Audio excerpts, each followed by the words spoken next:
Good evening, good morning, wherever you are. Hello, welcome. Stella's Diversion Time. Just firing up the game. I did a funny, stupid thing just now. Just before I started, I fired up my uh, Elite Dangerous, launched it, and I got into my ship, and oh no, yeah, my my game controller was plugged in, and then the game launched, and it appears to have wiped my input controls. But yeah, switch to keyboard and mouse. Alright. Good news is, darn, all my input is wiped. That's a good lesson to learn. Be careful that you don't have any other peripherals plugged in when you launch Elite Dangerous, because apparently it'll straight wipe your shit. Good news is, I'm prepared for this eventuality. Got myself a input backup. Let's find that. Man, bindings. There we go. Oh no. Why is that folder empty?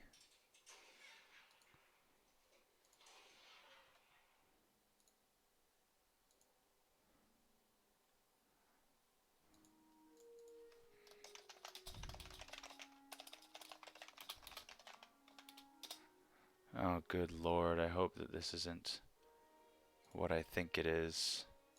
In which case, we're in trouble. Not huge trouble, just this will be annoying.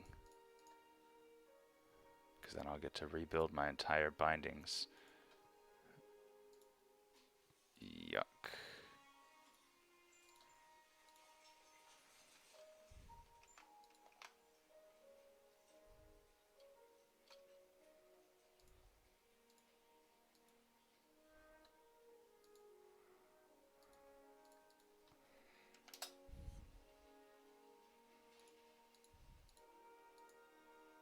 Alright, just a moment here.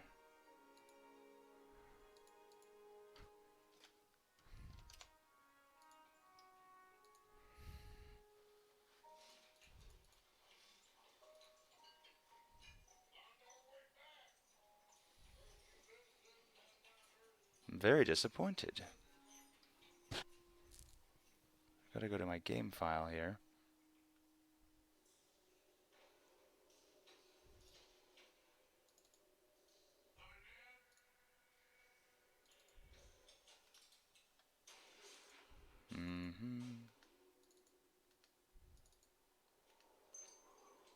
Alright, it's gonna be under...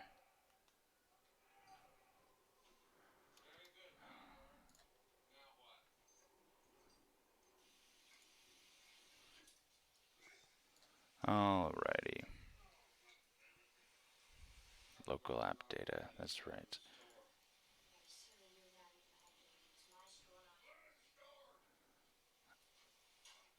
App data, local, frontier, Elite Dangerous, options, bindings.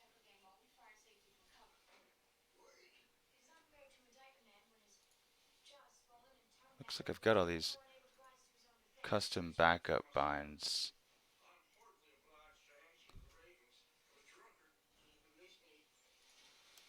Let's see if I can use EDREF card to identify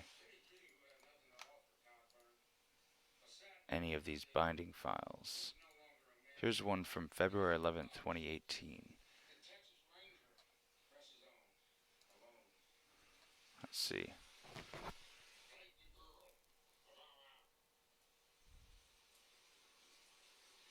No, those are keyboard and mouse bindings.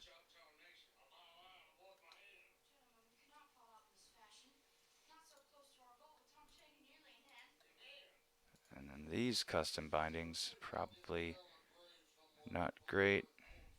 CH fighter stick. Ah, here we go. Heatsink, chaff. Alright, yeah, so it's my custom 3 binds are correct.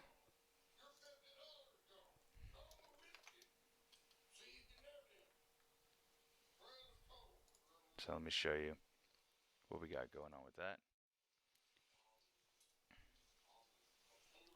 So this is what I'm working with.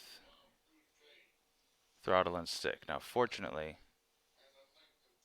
that has turned out to be exactly what I'm dealing with on this binding. So how do I restore this custom 3 binding is the question.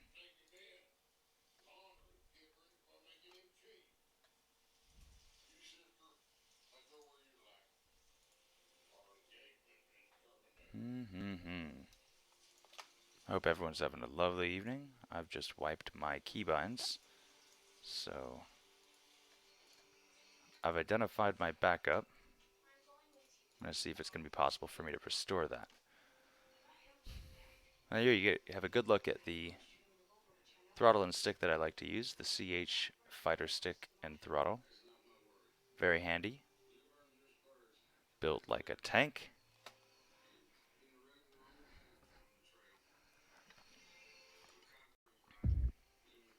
Alright, let's get to the game and see if I'm going to be able to restore this binding set. Because that's what I'm after.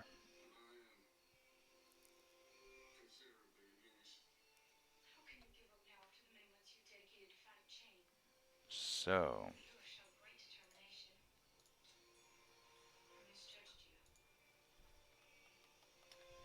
yeah, it's not engaged yet.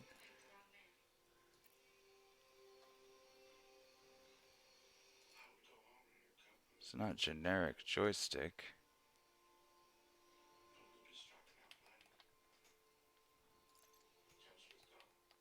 Yeah, no, none of those are... Where's my custom bindings?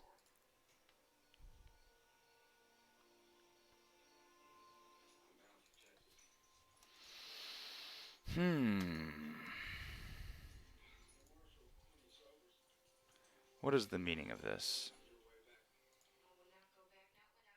Let me move this over here.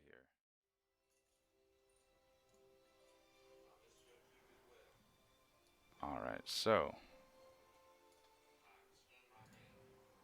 here we have, this is my binding file in my backup.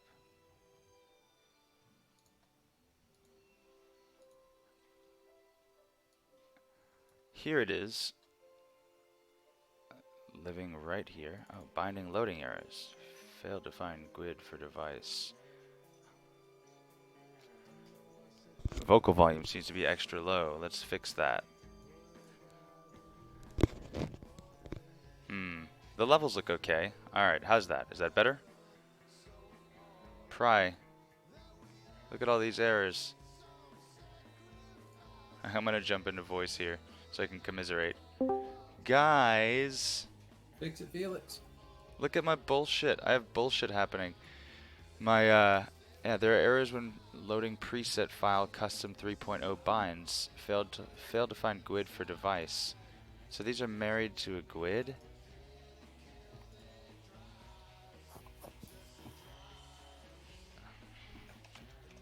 Well, no GUID call, and at least the binding file is an editable notepad. That's convenient.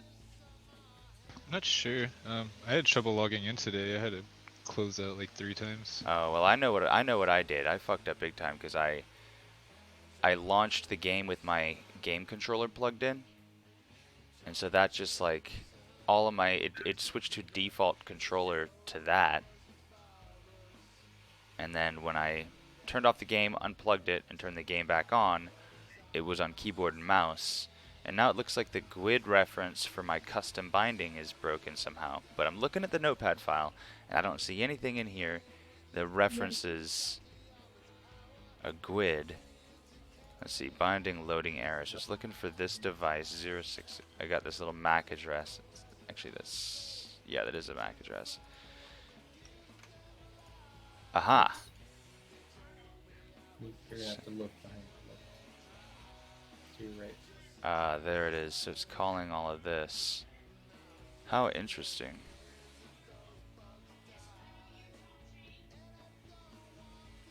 All I see is the foreign language. I'm a sysadmin, so I spend a lot of time opening up these system files in Notepad++, breaking it For down. sure. So if I can find my new joystick's GUID, if it's somehow been assigned a new GUID, then maybe I can replace every reference in this binding file and repair this. Or let's try a No, more simple solution first. I didn't mean to put it up there. It was just behind me, and then Killdigs rammed into me, and it shoved me and it further back. Hmm. Hello. Hey, what up? How's it going, Clock?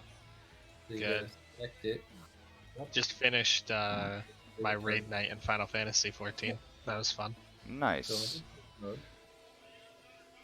I am having problems with my joystick. My key bindings are all gone. So, Oh, your bindings reset? That's not good. well, I launched the game with my game controller plugged in, and it switched over to that as the default controller. Then I relaunched with it unplugged, and it switched over to the keyboard and mouse. And so now I've dug into the binding file in Notepad++ and found an error log where the GUID, it can't find the GUID for the joystick device. So you gotta. How did you? Hmm? Oh, sorry. The relic. They got an ancient relic stuck. Uh, That was you. that was not me. I didn't pick it up. Can I see? had dropped it, and then you ran into me, and it shoved me backwards and it up. Oh, you're I doing- got this. Hold on. Alright, so I can't see any GUID info through my control manager. But that shouldn't make a difference. All right, there we go. I was trying to get him to learn how to do it. Oh, sorry. Oh, not disk 4 management. hours later, I still don't have the damn thing. With the device manager. Later. There you go. I dropped it.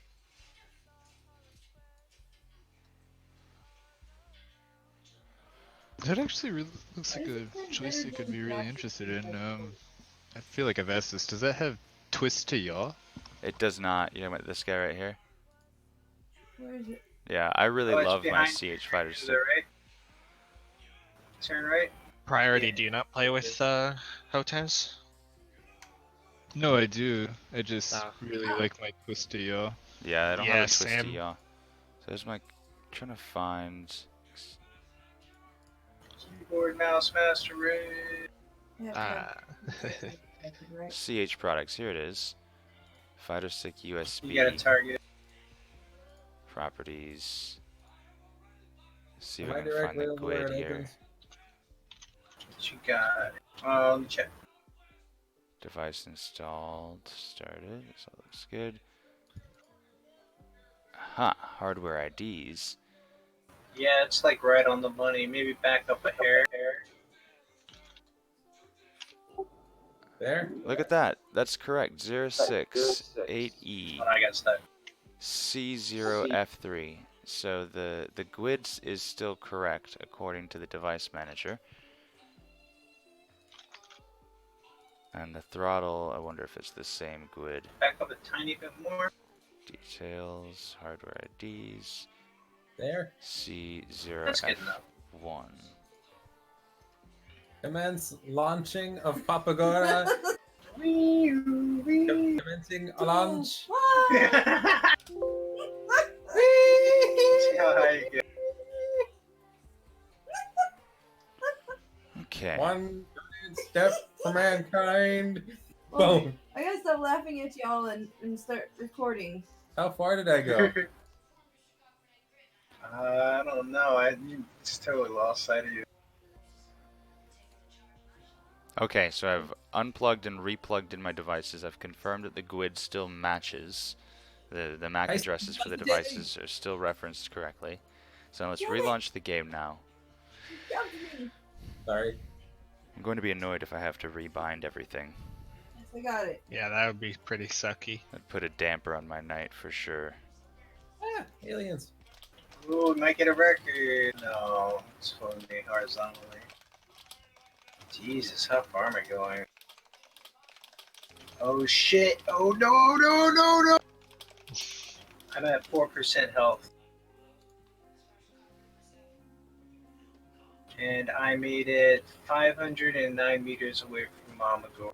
Nice. You guys having a launch competition? Yeah, apparently the Guardian ball thing. If you touch it, it flings your SRV really far. Oh, And awesome. You have to get on. Yeah, if you get like right up on top of it, it shoots you straight in the air. What did I get earlier? Like 400 meters up? Something like that. 430. Nice. Fun. I didn't get to see how far up I went, but I definitely made it 300 meters away. It was fun. Whoa, what the fuck? I want to do another got- SRV hill climb. That was fun. To Hell go back yeah. out to Neverest with a bunch of people. I'm down for that. Stop! That was a very good time. This Saturday I gotta go do some work, but next Saturday we could probably do that. Oh no, my bindings aren't loading. So Mama needs what? 2 more of those? Ugh. At least. Custom. Yeah, well, Wait, at least one more. Where did I go? my custom. Yes, it worked. Nice. Nice. I'm a hero of systems administration. It does feel really good. I love diagnosing a problem and like digging into system files and like tracing things out. It is a most satisfactory. Sometimes I'll get the itch to play like a really old game, and I'll spend like 2-3 hours trying to get it working. Then I'll play it for like 10 minutes. The real fun was just getting it Hello, working. how are you? Whoa, that's loud. Hello, Kenobi. Hi there. Hi. Wait, who is that? That says Am I hello. really How are you? loud? No, you're great. Who is that? Okay. How are you, me? Yuri. I got you. Cool. We're good. I just changed my audio shit. Cool. You're a lot louder. Yeah. I must need your audio shit to be like half that. I think you have a problem with the microphone, no? Yeah, I adjusted him on my end. Problem I think solved. it's okay. We'll fix it, Yuri. Why do we have Rebel I Scum in just the need to turn chat? down my mic sensitive. Damn it, Kenobi, I'm supposed to kill you. Am I supposed to exit now? Rebels. You rebel scum. You know, I mean, Hey, what up, technically, Jazz? Kenobi wasn't a rebel until after the whole Order 66 thing. you I know? would argue Nobody that, was, right? I would argue that Kenobi was always a rebel because he defied the Jedi Council multiple times and even left the Order temporarily because he didn't agree with the way they did things. That's one of the reasons I like him, actually. Obi-Wan is one of the most Kenobi's badass. full of sass. He's his just- own man. Yeah. Here you go, Parm. Do you want it? Oh, a kebab. Do you want it? No, he doesn't want It's a it. kebab. I'm sure. Kebab. How are you doing, Jez? How's your night, man? Or morning, right? Oh, It's did morning y'all for log- you. Are all your pets like narcoleptic or something? Me? No, my pets. Oh, all your pets. I'm messing with my dog and he's like, I don't get no sleep. It's not a good dog. It's a kebab. Oh boy, it's getting crowded in here.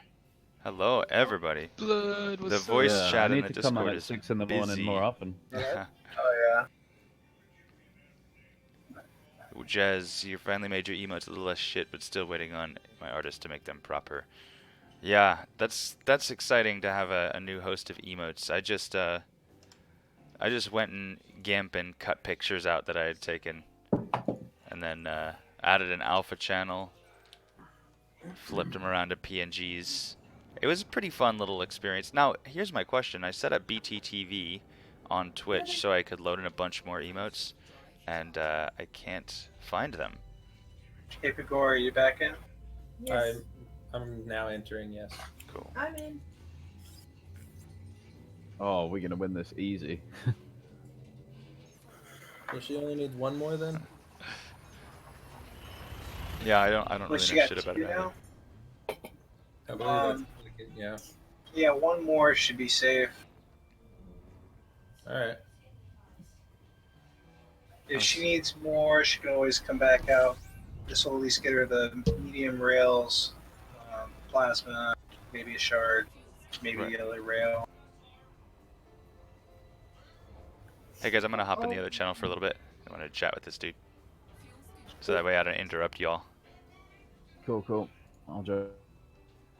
Jez, you don't know shit about BTTV. It was recommended to me pretty early on one of my little suggestion boxes, and Hello there. hello Kenobi. So yeah, Jez here in the stream is talking about streaming. So Jez is an awesome streamer. He usually streams at a time when I'm at work, so I haven't had a chance to watch too many of his streamers. But he's been so generous with his time and has been so supportive of Oh, cool. of this. So he's a really cool guy. Awesome. Yeah. Are we going to be playing with him also? I'm not sure if he's getting on just now. I know he's hopped in. It's early for you two. Not trying to self promo. I just saw you're just starting, so talking shop before everyone gets in. Yeah. No, of course. Cool. No, I'm not worried about a self promo. I'll promo you enough, Jez. Yeah, BTTV is apparently a here, let me show you. You can see it here.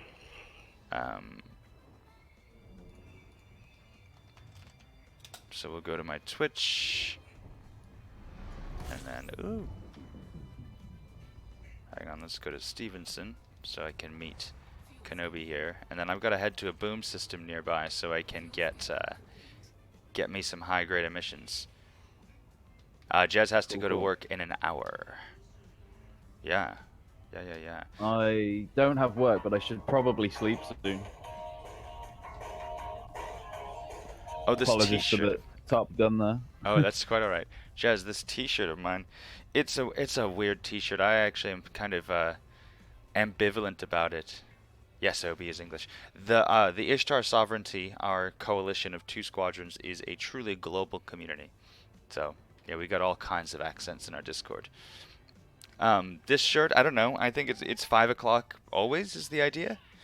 It's always 5. Time for a drink. Which is funny. I'm not that heavy of a drinker, but somebody got me this shirt. Probably my mom. This is a mom kind of shirt. I'm gonna go hit the low intensity combat zone for now. I'll try out my new ship. All right, wait. I'm about to hop into Stevenson. Let me get a Oh, look cool. at you. Let's have a look at you. I'll go to start to the surface thing, and then you can have a look at me as you come in. Yeah. I just need All to that grab up and some nice. limpets so I can get on that collection run. Talk about some Yeah. science stuff while we're going.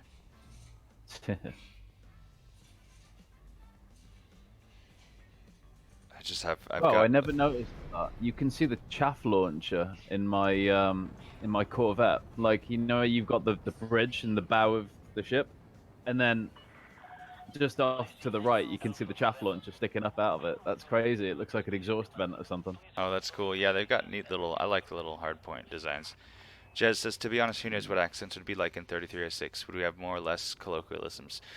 Would language merge into some harmonious mess, or would Google Translate be implanted in our ears? One of my favorite aspects of science fiction stories is when you get these really bizarre combinations of Earth cultures, accents, and idioms. Like in Firefly, you've got these European white-looking people who speak fluent Mandarin Chinese, but it's a part of their culture. They speak English, but like when they're passionate and or angry or cursing, it's in Chinese, just because who populated space first? Who had the most people when mankind got out there? Chinese. And so it's a big part of the culture. What a paint job. Damn. Look at the windscreen on that. Yeah, buddy. Hold up, let me Well, get it was either that or the rusted paint job, and I just like that one better. Uh-oh. I'm loitering. Let me get away from your pad before they blow me up. Hold up. There we go. I'm going to get a shot of you there. Make sure I'm not still loitering. Yeah, okay. Yeah, I love that mix, and in fact, that was one of the inspirations for when I started this squadron, Arbor Calum, was that I wanted there to be that mix. So I took my love for Norse mythology and my appreciation for Latinization of names. Hold still, hold still. Wait, wait. Oh, Hang on, let me get a nice, pretty shot of you. Yeah, get oh, above the sorry. landing pad some. It's my damn auto launch. Oh, There we go. careful! Don't get caught with that on there by certain someones. No, I just prefer it, like, because it's good for voice attack, because you can kind of, oh, I'm waiting in a queue now, okay. Yeah, because with voice attack, you can have your crew take over, and the way that they interact with each other is really, really cool. So I don't know if you try it, but I recommend it. Oh, I've never had voice attack. Oh, it's so good. Might look at that. I've got so many things to juggle. Jez says, seems as Earth was destroyed once in the elite canon, most people in 3306 would probably see Earth as a museum rather than an ancestral home. So accent disparity always puzzles me in ED. Yes, I mean, we have like distinctly Russian power play figures and like things like that. Like, these nationalities would not have survived this far, nor would have those accents. Or maybe they would have. I mean, people have an enormous tenacity, especially when they build their cultural enclaves in places far from home. I live in a place where there's an enormous amount of cultural diversity, and you have second and third generation Americans in this place that are still raised speaking the language of their homeland. So the first language they build an accent around, and even though they're fluent in English, they still have an accent and are culturally there. So, I mean, with Arbor Calum, I took the Fable of Yggdrasil, the World Tree, and then I Latinized the name to be like Arbor Calum, Calum meaning like the sky or the heavens. So, sort of like this tree that encompasses everything. Imagine we were to time travel into the 60s. It would pop our minds, and there's right, just the way that we talk and form our mouth sounds would be very strange to them. I think they'd manage, though. Right now in the background is the True Grit movie. So freaking good. I saw the original one with John Wayne. What a piece of shit that movie is. I fucking hate the John Wayne version. Who? Oh, yeah, that's the one. Babe, you got a gat? No. You need a gat. And I need to give this dog a bone. Cuz he's so sensitive about it. Hang on one second. Let me get this situated for you. Cuz I also got to give the dog a bone.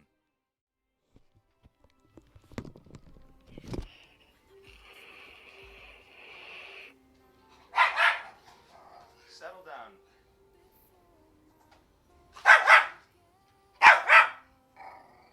God, Farm, chill.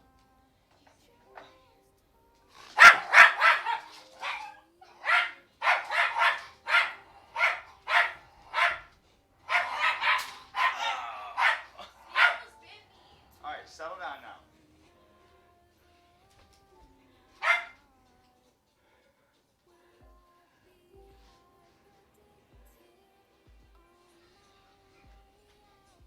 Come here, boy. You want a treat? Do you want a treat? You want a little treat?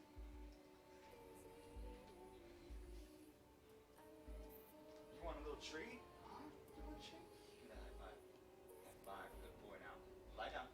Whoa. Good roll over. Good boy.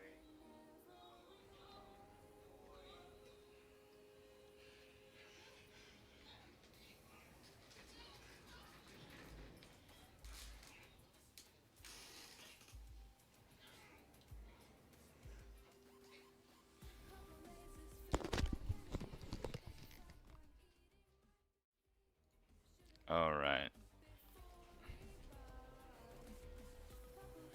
Whoa, that's a really cool supercell on that planet, though.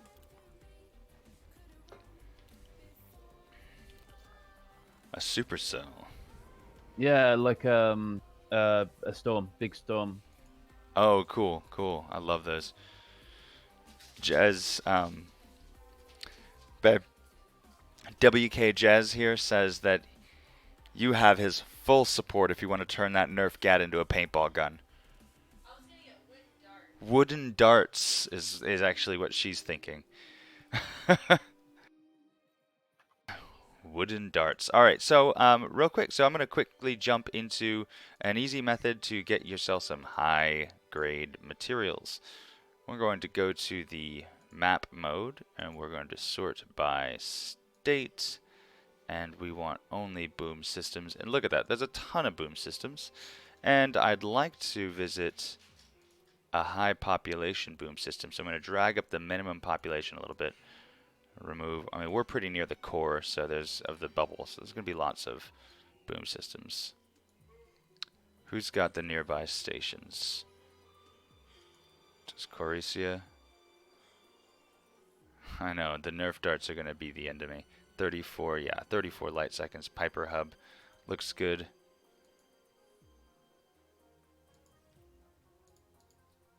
What kind of system is this?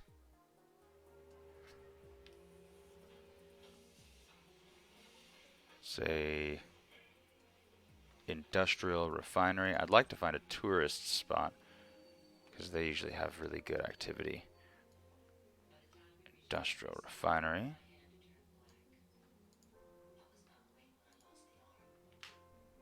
Don't think I can also sort by that as well. No, I cannot. Mooch. Agriculture terraforming.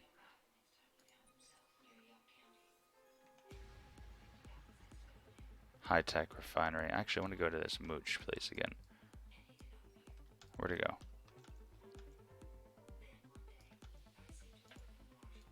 We're going to go to Mooch.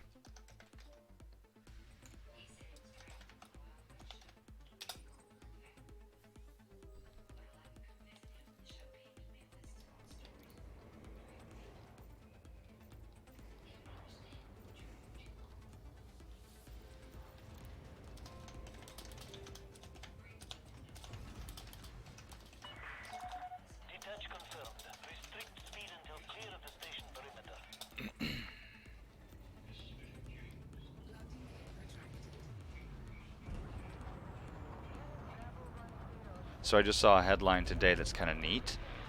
Oh, fuck you, Vine. Did I hurt him? I don't care.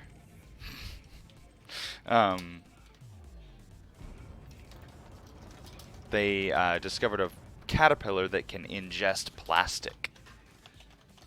Huh. Which is pretty neat. If they're able to figure out how all that works, well, then we could actually develop effective ways to biodegrade plastic in large quantities. That'd be pretty neat. I'm imagining some kind of GMO'd organism, like a bacteria that you could spray over heaps of plastic and it would just degrade it down into like petroleum products that we could collect and capture that carbon or reuse it. But then imagine if that like life form were to escape and become endemic in the environment, and just like all of our plastic and petroleum products just start getting eaten by these like weird enzymatic life forms living in the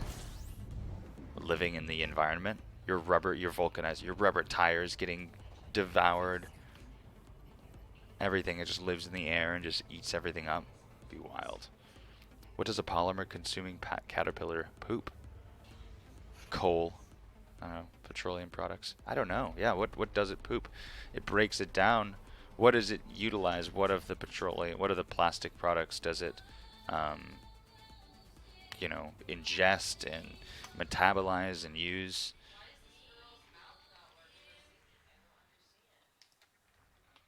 You're just talking about the way that she's talking. Yeah, the way she was singing. Fellowship.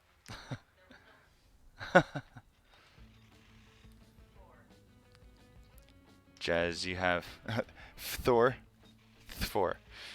Jazz, you have visions of caterpillars pooping out rubber and bouncing ass first to the moon. We can make all kinds of cool stuff with that. Yes, butt bouncing caterpillars are the way of the future. The way of the future. The way of the future. The way of the future. High grade emissions. There's one. It is a busy night. How do you mean? Just in general?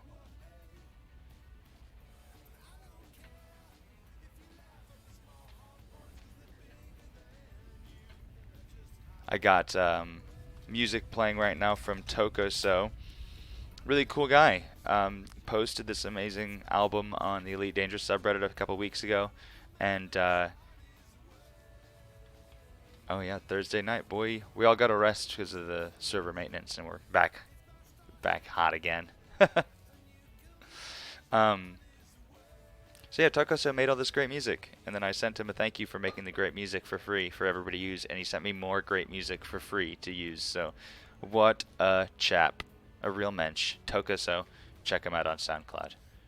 I'm gonna refill my water before we reach this destination. Watch.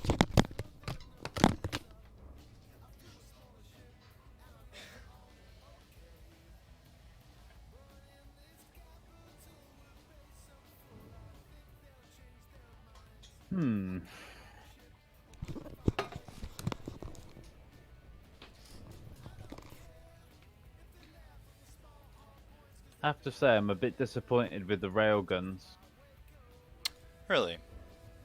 Yeah, I've got them fitted to my Corvette. 2 Class 2s, 2 Class 1s, and it's like just to supplement my PAs.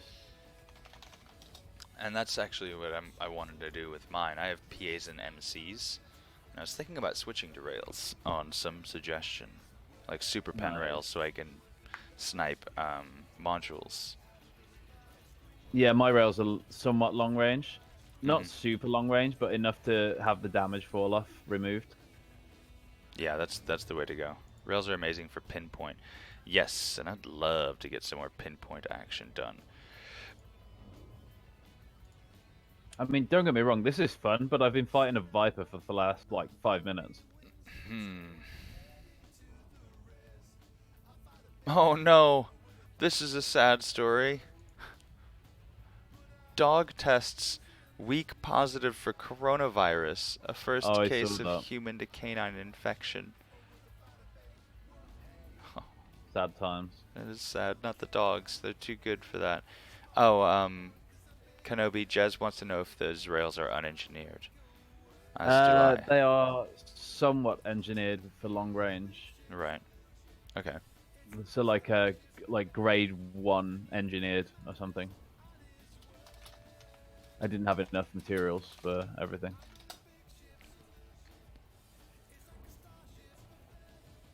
That's what tonight is about, getting those materials.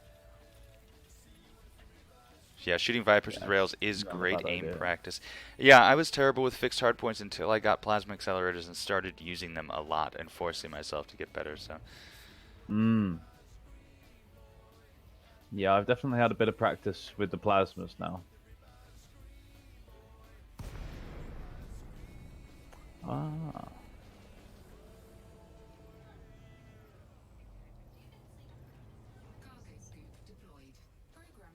Alright, Jez, get your coffee and head to the college to wage slave. Take care, have a lovely day. Enjoy yourself out there. Wage Fly safe, slave Commander. on. What's that? Fly safe, Commander. Yes, fly safe, especially out there on the roads with them crazy people. Oh, look at them proto-light alloys. Proto-radiolic alloys. Hello, nurse.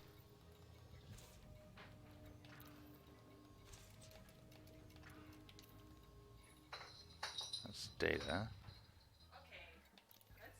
You getting rid of that thing? What? Our daughter has these bells that she's been just leaving places, and it's awful. Say that again, sorry? My daughter has these bells that hang on the doorknob, and she's just been leaving them places on doorknobs. So we go through doors, it's like jingle, jangle, jangle, jangle, and it's really fucking obnoxious. Like, I think my wife just threw them in the garbage. That's hilarious. She's just like, that's it, just threw away. Oh, okay, I've definitely had enough of these rails now. Like, I'm hitting with them okay, but they're just doing absolutely naff all. Hmm. Not ideal. No.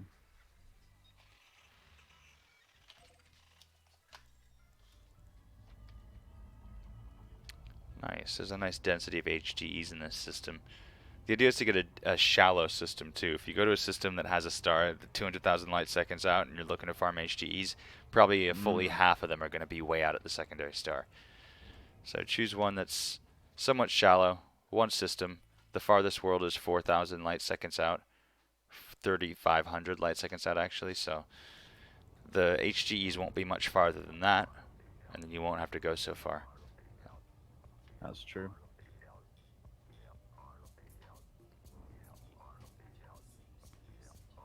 No.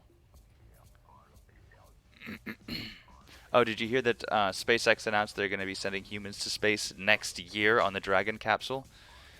Oh, really? And not just to space, to the International Space Station. So not a suborbital launch, they're going into orbit. I was hoping we'd get to see the Dragon capsule in use this year, but we will have to wait until next year. But it's really exciting because still awesome. That thing looks so roomy and ergonomic and comfortable. Big old touch screens, it's like driving a Tesla to space. Hell yeah.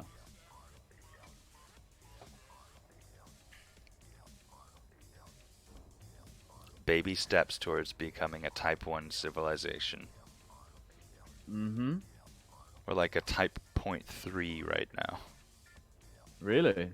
I heard somebody. It's not like you can't actually calculate it, sub Type 1, but like we're not a Type 1. Yeah. We're on our way. We're nearly there. Nearly as optimistic, but we're not. We're advancing. Still, at least.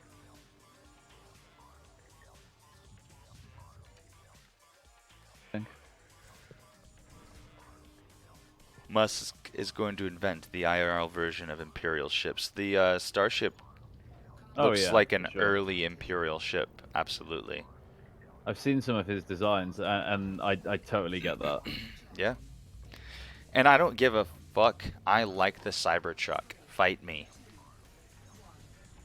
I love the Cybertruck. I really like it. Do you know, it actually reminds me of the one of the trucks you get in State of Decay 2 once you upgrade it.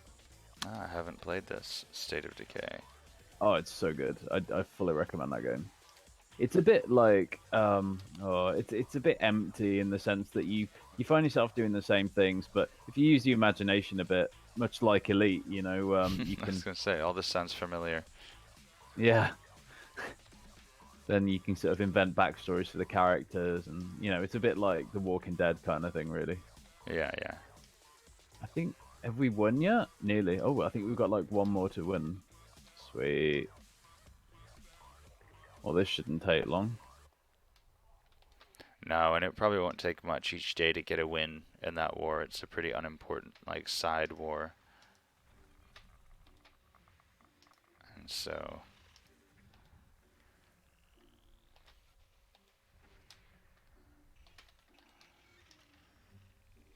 That's weapons fire, weapons fire.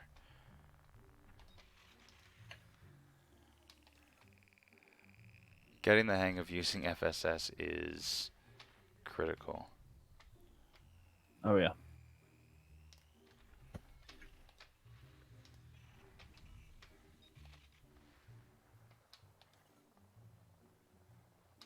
Oh, another Viper. Oh, it's only a Mark III though. Can I hit a Mark III with a plasma accelerator? Let's find out. Absolutely, you can. I believe in you. Oh, I clipped him. I got one of my 2 cannons on him. That was not bad for the first try. Yeah. Oh, I think we win. Yay! There we go. Cool. Right. Oh wow! Okay, that's the coolest shit. What happened? Oh, it's just wow. You know where I said I had the chaff on the bow of my ship? Yeah. Well, I was just trying to deploy to retract my hardpoints, and I pressed the wrong button, and it deployed the chaff, and it looks fucking cool. I see it a lot when I'm doing flight assist off. You're going backwards, and the chaff is just this blossoming cloud of dust that you're scattering as you fly. It's actually Yeah. very pretty. Let me see if I can. There you go. Right, and then quickly get a picture of that. That's it. Oh, man. Alright, that's all the I'll send HGEs you here, a so I guess we picture. relog now.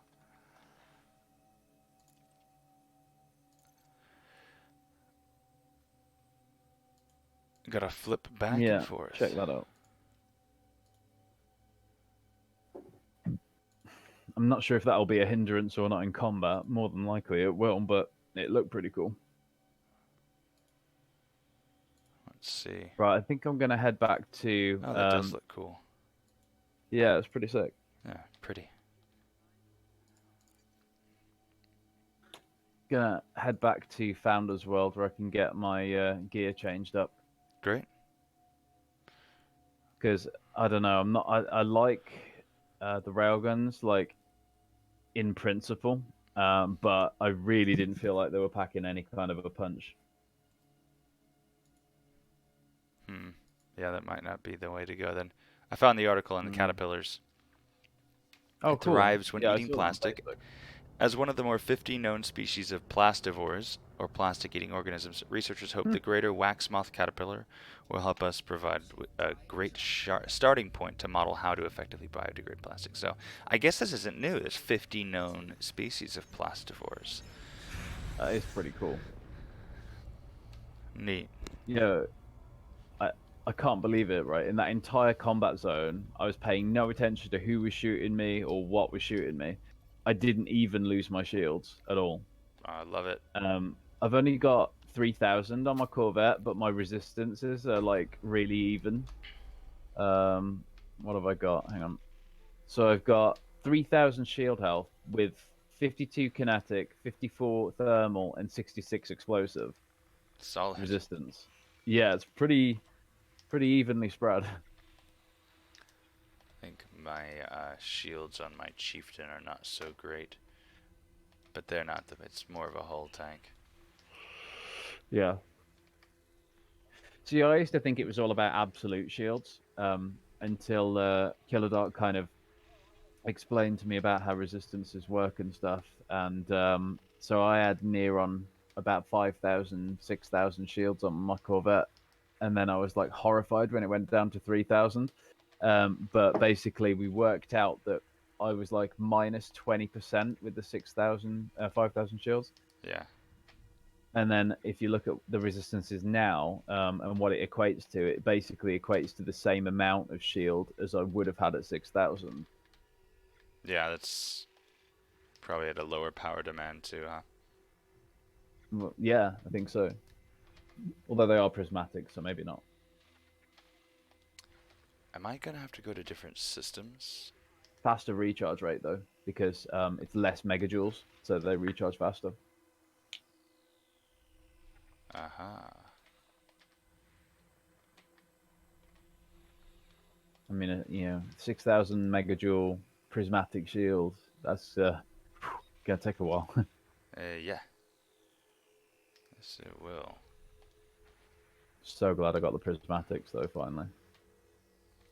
I don't have those. I'm waiting on my pledge to Orisa, so I can get the Imperial hammers. Is that worried. the railgun? Yes. Oh, nice. I need them for my PvP build. Okay, so it looks like I can't just flip the boards here, or flip the game modes. Oh, I'll tell you how to do it. Sorry, I totally should have mentioned it. Fuck. So what you do is, once you've collected the gear, you have to log out to the desktop, not straight to desktop, but out of the game itself. And then you have to reboot the game, and then you go into Super Cruise, and as soon as you go into Super Cruise, you have to find it in contacts, and it's like the closest one to you, and then you just land back there again, and then it will give you the materials. That almost seems like it's not worth the hassle. No, it's not too bad. My PC isn't so great. It often doesn't like exiting the game, so it could be 7 minutes before I'm able to get Task Manager up and actually close Elite Dangerous. So I'll just jump from system to system, cool. which is fine because I do need to land places and fill my market computer. So I want to be landing at more stations so I can be getting that data. Cool, cool. So I'll just stop it watching. Wow, look at this system though. 2 Earth-likes. Bunch of high metal content worlds. No landable bodies though. Harsh.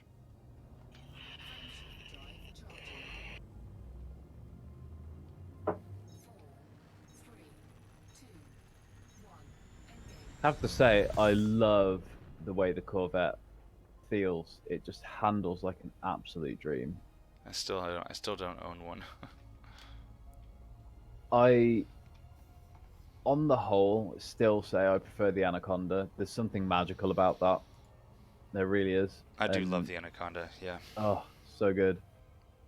I feel like it's just my home ship, you know? It's like my Serenity, basically. Yeah. That was my first large ship. It was the goal that kind of brought me back to the game too. I'd been away from it for a while. And then I realized like I never even played it enough to get a large ship, and I was like kicking myself, and I was like, fine, I'm gonna go back. I'll go back and do it, and I'll mine a bunch, and I'll get the money, and I did. And then I was like, now I have the ship. Now I'm gonna start doing shit, and really opened up the game a lot. Nice. To get that Anaconda. I can't even remember how I did it now, but I somehow I went from an Asp Explorer to I think a Dolphin, then to a Beluga, and then to an Anaconda. Oh, hey Matt. Yeah, so I had a Eagle, then an Asp, then the Dolphin, then the Beluga, then the Anaconda, Right and then on. everything else just I kind of skipped really. I love that everybody's got a different ship journey, right? Well, I mean, I went back and tried out all the others, and I like the Viper Mark 4. Is it 4 or 5? 4, I think. Viper Mark 4 is lovely. Flies really nice, but it's just too light hitting. The Crate Mark 2 is my favorite medium.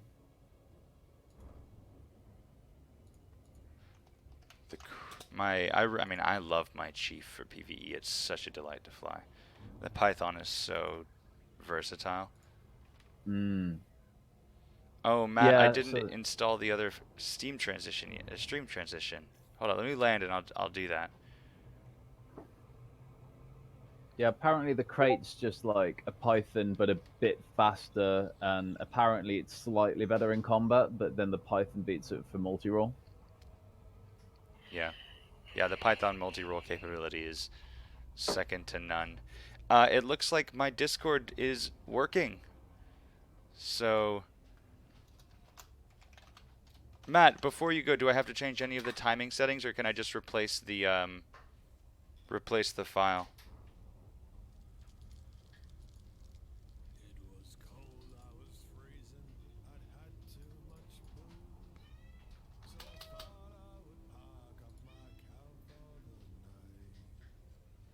There we go. I fixed the spacing on the Discord bot. Does that work now? Yes. Okay.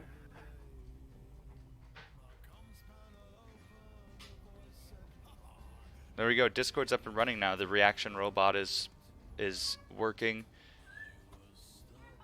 Nice. Parm one?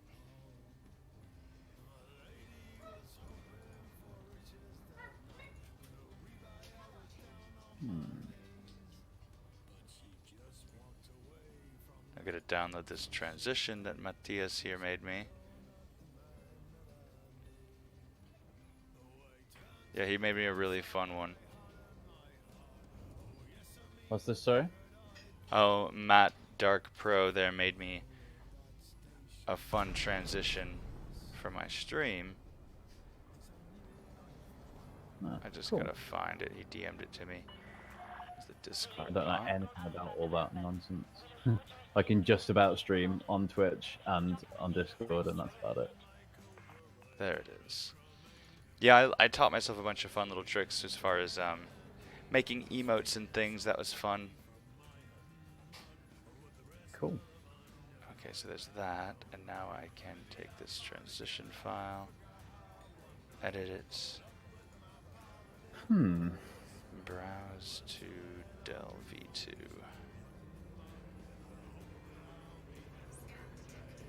Man, what do I put on my class 1s? That's a bit, Let's see if this works. Yes.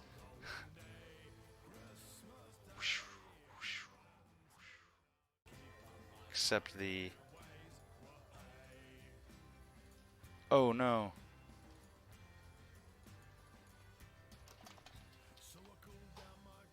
I messed up. It's a stinger. Oh no, I don't have the timing right. I'm gonna need to talk to Matt about it.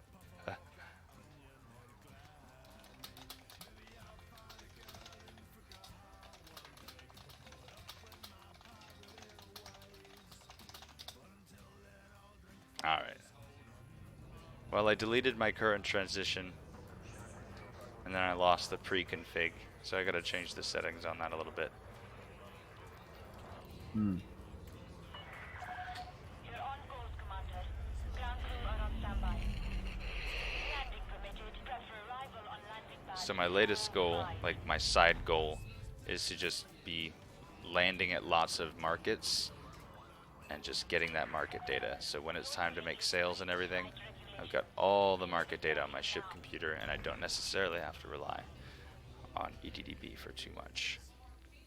That's a good idea. Contact. Dispatching ground crew. So now that I've visited the market, I got everything I need. Nice. I'm just still thinking what to put on these class 1 slots at the front. Well, I've got 1 burst laser class 3, 2 full plasma accelerators, 2 beam lasers fixed with class 2, and then I just need 2 small hard points. And it's like I've got some that are engineered.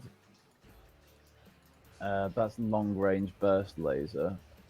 And that's actually grade 4, so that's probably worth doing. Yeah, yeah. How long is the transition, Matt? I always feel like, Kenobi, always feel like the size 1 spots are always so hard to like make good use of. It is 3 seconds long, Matt. Yes. Yes, 3 seconds. So I got the time milliseconds to transition point 3. Is that all?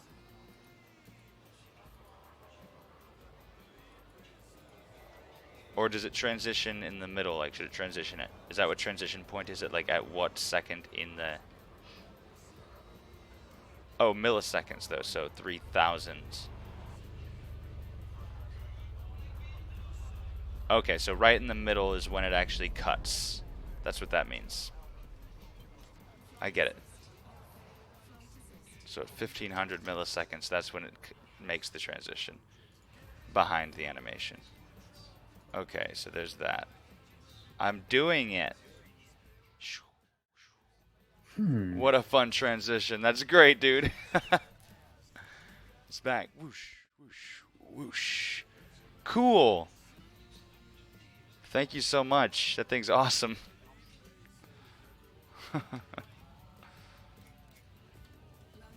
I love it. I bet that's something I could probably learn to make in Camtasia. It's just a little video, right? It works great. So any 3-second video I want,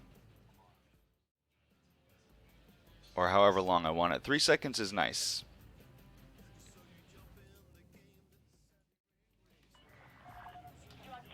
Oh wait, I wanted to go here.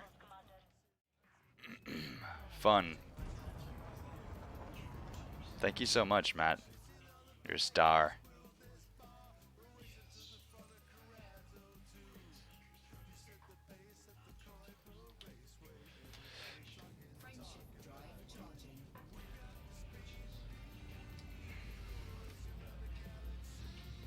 All right.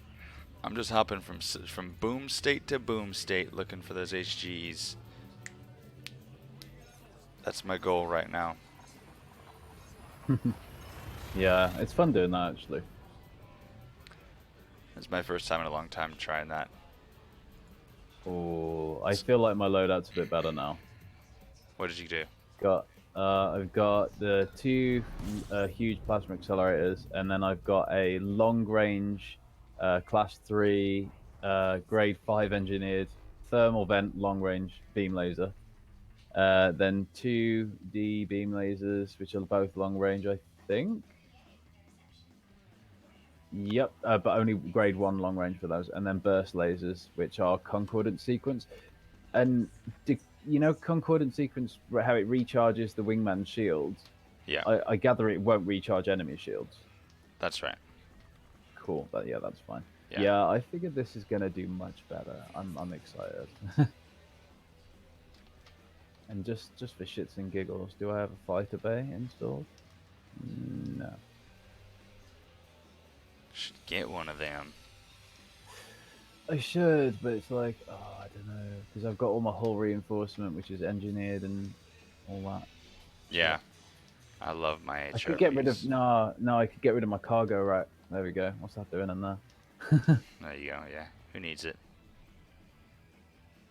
Apparently I do, because apparently it's in use. So, oh yeah, it's because I got diamonds, and I was going to give diamonds to players. That's what I was going to do. I was That's going to what, make them think I was going to blow them up, but then I was just going to give it over to them. That's what Boss Lady B is doing right now on her stream. Oh really? Yeah, she's reverse pirating right now. Oh my god! Wait, can I join her? Yeah. Yeah. That'd Let be me really message cool. her right I now. literally have the diamonds in my hold, so.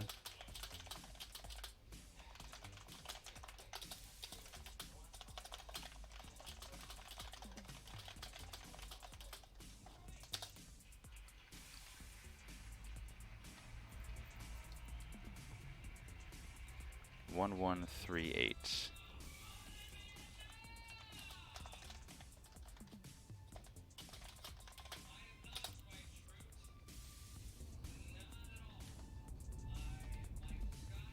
I just sent her a message in game, so hopefully she'll see and respond to that. Cool. Is she in Discord? No, she's not in our Discord, but Okay. I could get you the link to her Discord. If that's easier. Yeah. Or I mean, like, or just like, yeah, she'll probably just add me if she's up for it. So. Yeah, we'll see. I'm not Rather sure than if impose. she's still at it. Right, I'll hang fire a bit then.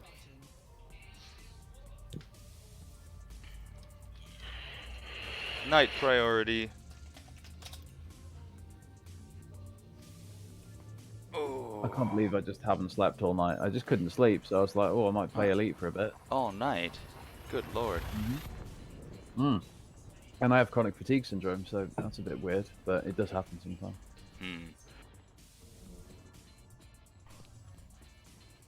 Yeah, I've been doing a lot of fitness related stuff, so like lots of running and stuff, and I think it's kind of messed with my energies a bit. Yeah. That'll do it, yeah. But hopefully, I mean, that can also help correct a bad rhythm, right? To suddenly get to work in That's the plan. a lot of exercise. Priority, that was Cyborg going off. Gotcha. Oh, hello.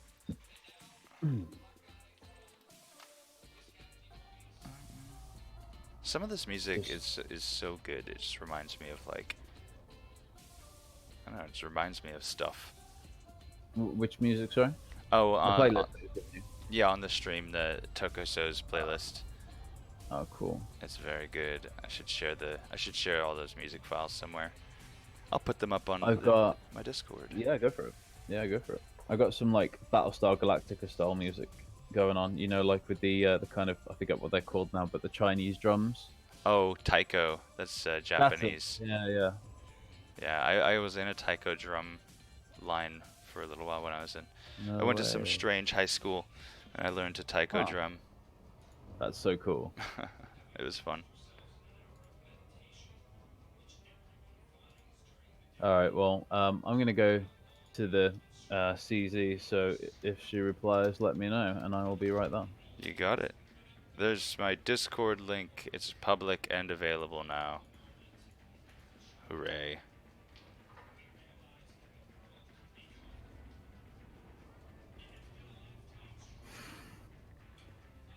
Let's jump back in the room over here. I'm gonna go back to public voice. Cool. Like Dell, who else? What? What? Jesus! Well, I came in right as you said my name. So yeah, 45, Neo, Tony.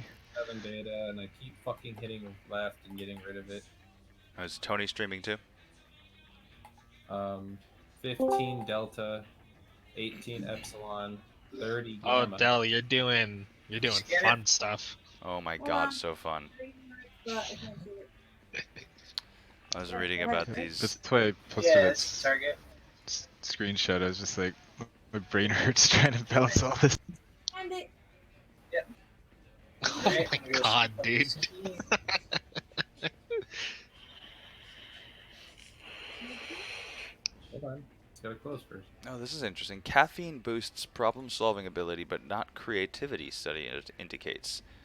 While the cognitive benefits of caffeine, increased alertness, improved vigilance, enhanced focus, and improved motor performance, are well established, she said, the stimulant's effect on creativity is less known. I've never heard that caffeine makes you creative, though. I've only ever heard that it's a stimulant. Here, let Wasn't Alright. Van Gogh on a caffeine high when he did a lot of his paintings, in particular when he actually cut his ear off, apparently. Was he on a caffeine high at the time? I've never Yeah, heard that. yeah, something like that. Yeah, he I knew had he so was- much caffeine, he was like hallucinating and shit. I mean, I knew he According was a to manic someone. depressive, and he was in a deeply depressive state at the time. Well, one of the old cures for manic depressive was high doses of caffeine. Of course, that was right after the everyone snort coke, you'll feel better. So Yeah. I mean, We had a love affair with stimulants for a while as a people. but yeah, they were handing out caffeine tablets to fucking everybody for a cure all to everything. Yeah, that makes sense. Go pills. It's like, oh, you're sleepy? Eat caffeine pills. Oh, you're hallucinating? Eat caffeine pills. Oh, you want sex? Eat caffeine pills. Oh, you're stressed out? Have some laudanum. Alright. You went on a homicidal spree and killed how many people? 12? Here's a caffeine tablet. Take it twice per day, and make sure you smoke some core. And yeah, get Here's plenty some of rest. cocaine. Cook. Or better yet, we'll just give you a nice lobotomy with an ice pick. The Right, first there is lobotomies the were done with system. ice picks. Yeah, but Jesus. that wasn't. Oh, for no, not the people- first. That weird was- people. That was just for That fun. was for people. That was for people who had like a large libido and wanted sex all the time, but specifically women. Not Yes. just them, the sex queens. No, it was also for women that were just too crazy Jiggle during around, that. yeah. Yeah, they used it on troubled children that would act out. They'd lobotomize them. Yep. Yeah. So saw a the thing about it.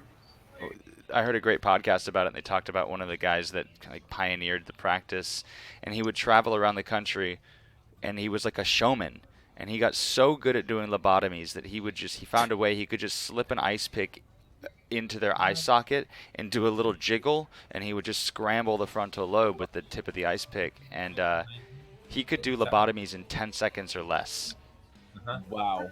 Yeah. Remind me what a lobotomy is. It's It's been a while since I've played Fallout. It's where you Poke. destroy or sever the connection of the frontal lobe from the rest of the brain. So the more makes them emotionless. pretty much, yeah. The more like later lobotomies were surgical things where they would literally just sever the connection, but in the early days they would just stick something in there through your eye socket or nose and scramble it up. That's Well, it was fucking the yikes. the olden times. I mean. Jump to get there. Where am I going? Oh, you're right. That was the timeline. Okay, my wife is correcting me because she listened to the same thing. Initially, it was done as a surgery where they would drill into your skull, and then this guy found out he could do it by slipping an ice pick into your eye socket. That's crazy. He was a lunatic. But like I said, he was a showman. He had a whole he would travel around and fill surgery halls with students and show them how quickly he could do lobotomies. Yeah, he did one. There was one time where he did a lobotomy in each hand. He did two at once.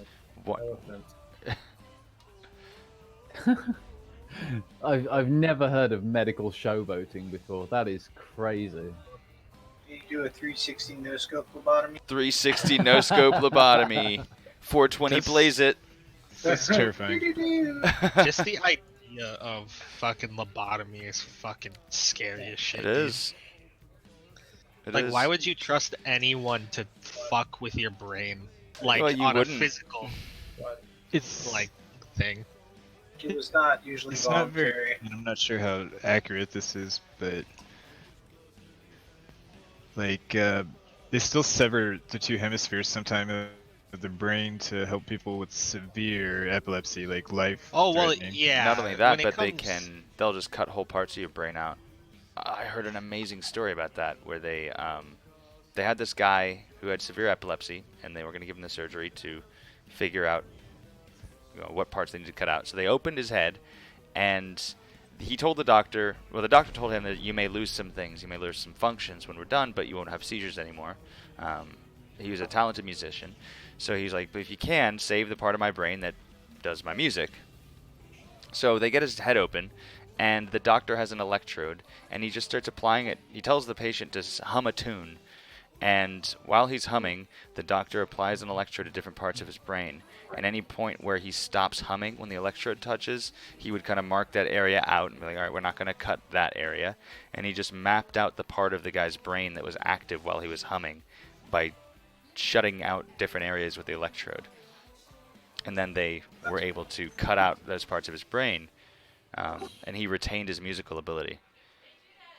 Whoa. Nice. That gives me chills, dude. Yeah, Anything to yeah, do it's with pretty the common brain now. just fucking gives me chills. Did Well, you it's- ever watch the Silence of the Lambs movies? Yeah, I don't Yes. think I would have wanted been the guy who was one of the people getting double lobotomized. No way, no way. But nowadays, I mean, they can do some really careful work and help improve people's quality of life by quite a bit.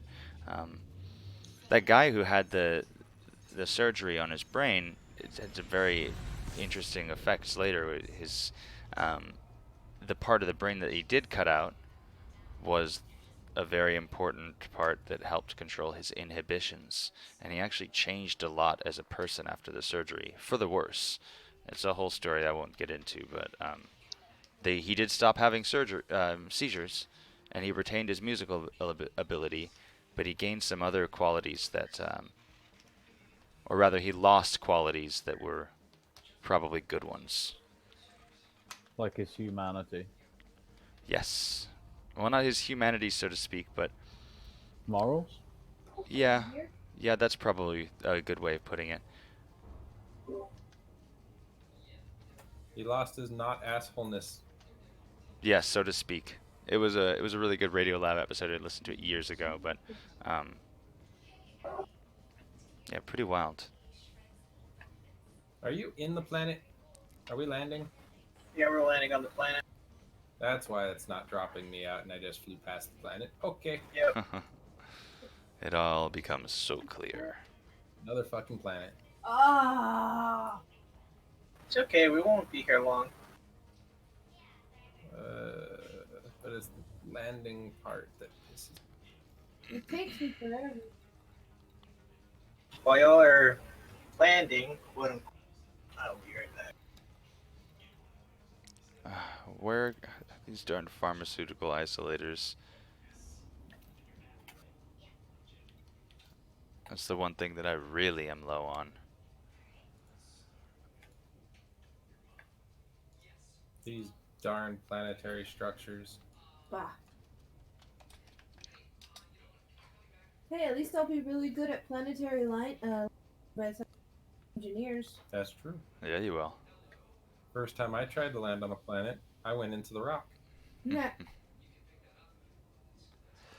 So you're gonna want your night vision on, because this planet is apparently really freaking dark.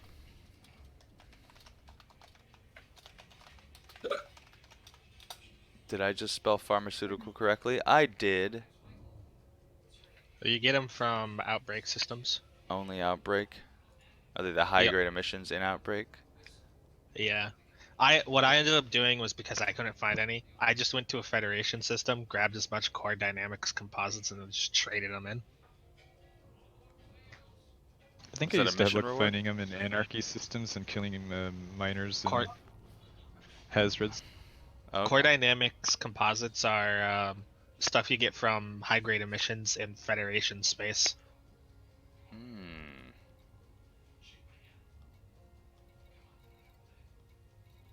I see. Yeah, I got those pinned there. Pass it, don't pass it, don't pass it. Don't pass it, don't pass it, don't pass it. No! Rather pass it than crash land and have to go back into hyperspace. You're crash landing. What? Too fast for orbital cruise.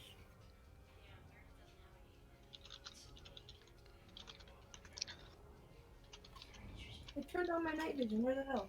Yeah, it's still dark. It'll take you like 3 hours to get here, babe. You have to go back into hyperspace. I can't even see. I'm not liking this. Follow the stars.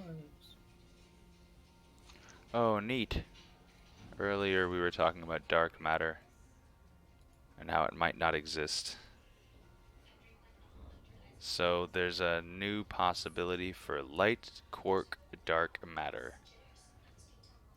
I'm back.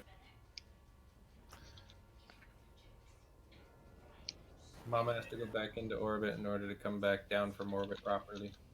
Yeah, it came in too fast. Yeah. I don't know why we can't crash land. I'm just saying. I'd be okay with that. It's generally what you do, isn't it? Hey, that And there he goes. that dev guy or whoever actually on the site is. What do you mean, there I go? I landed. I'll give you that one, okay.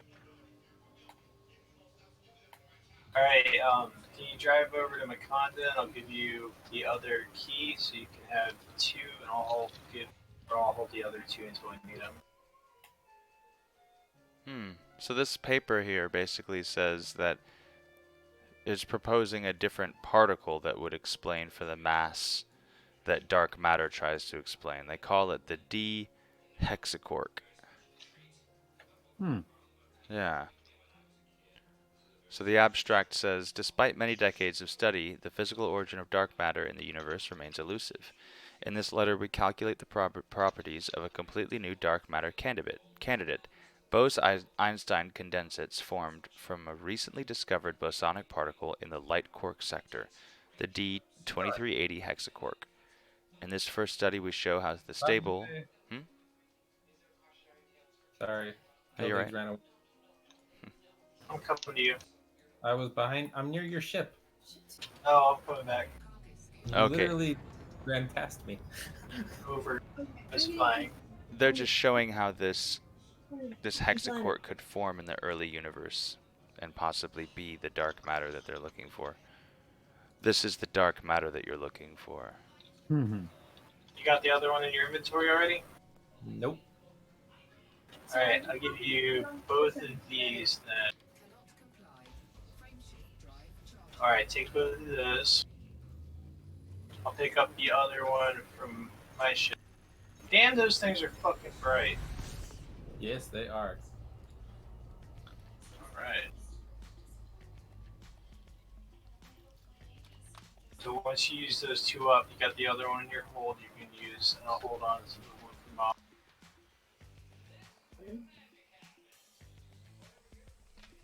Next, HGE.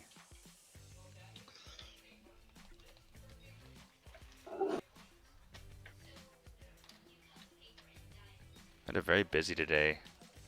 I'm setting up all kinds of disaster recovery PCs for the coronavirus outbreak because we're going to have branches closing as people are going to be quarantined. So we're going to prepare all these VMs and get everybody the remote access and two-factor authentication apps set up and mobile device management. It's like Y2K all over again. Yeah. And hopefully, like Y2K, we'll just continue to respond to it properly and handle it. Y2K wasn't a myth. It was a very real problem that computer and network engineers all across the world busted their asses to prevent. There was myth around it, like people thought that a bunch of nukes were going to fall from the sky. Right, no, I mean, that wasn't going to happen, but it could have been a serious problem with all these overflow, errors happening. Just like coronavirus, though, like the mortality rate is comparable to the flu, but everybody's acting like it's the ironic.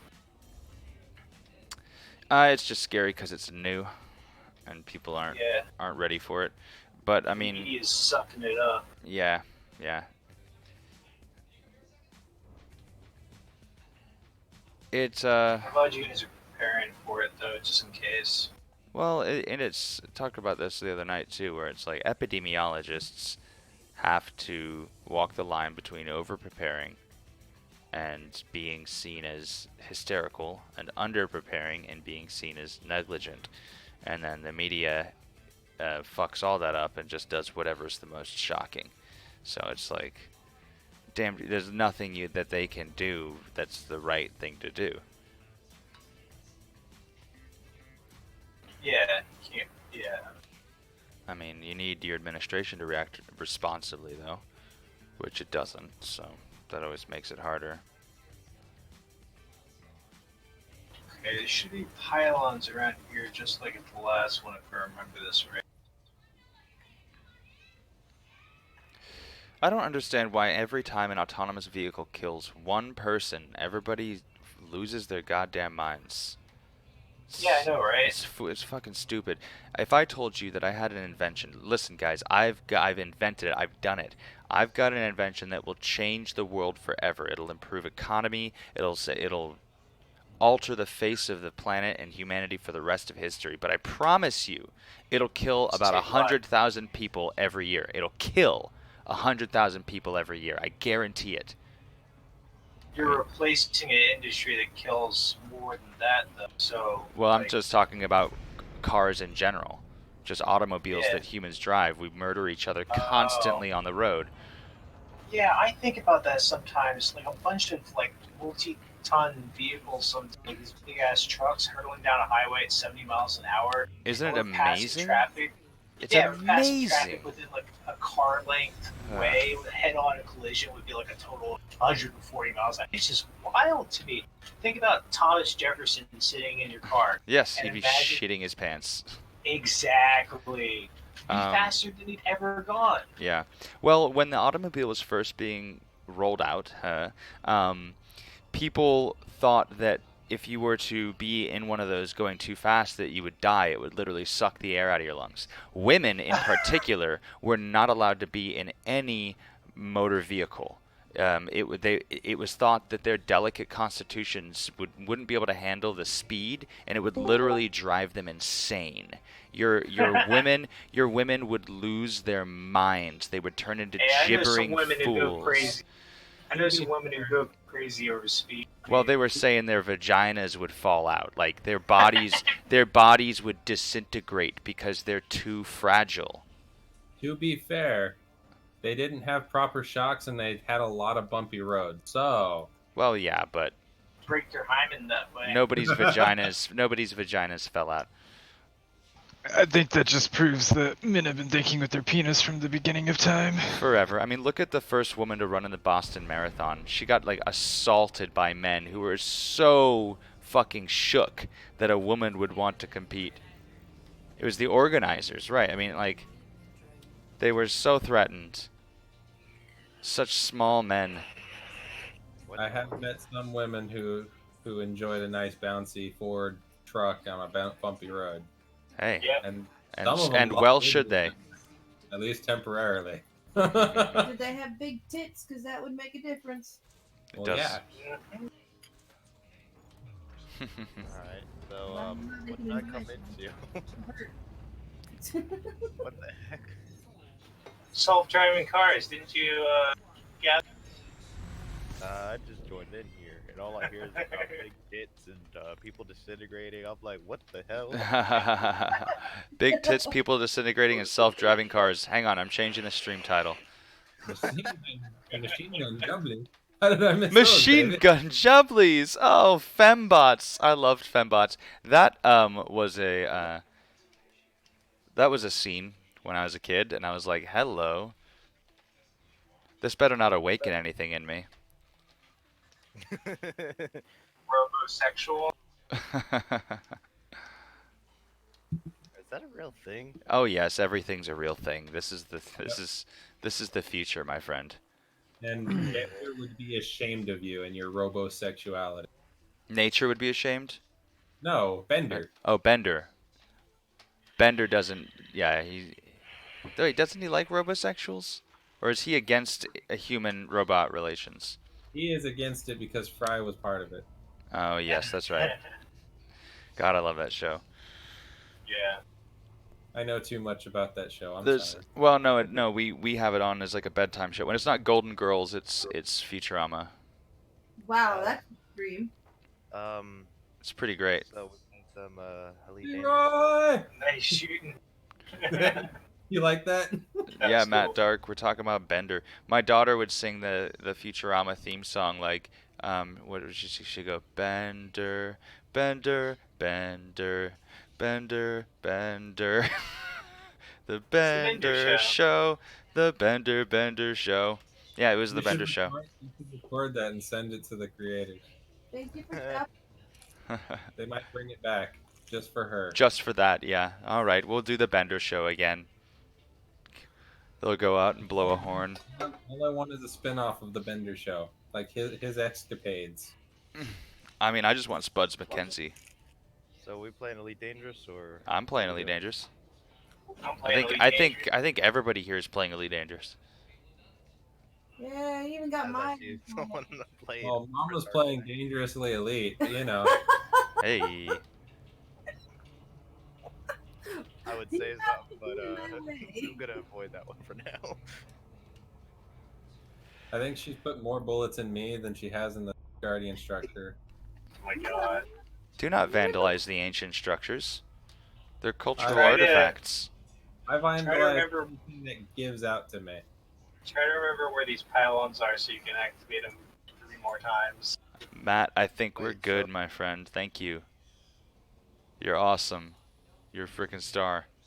Have a lovely day, Matt Dark Pro.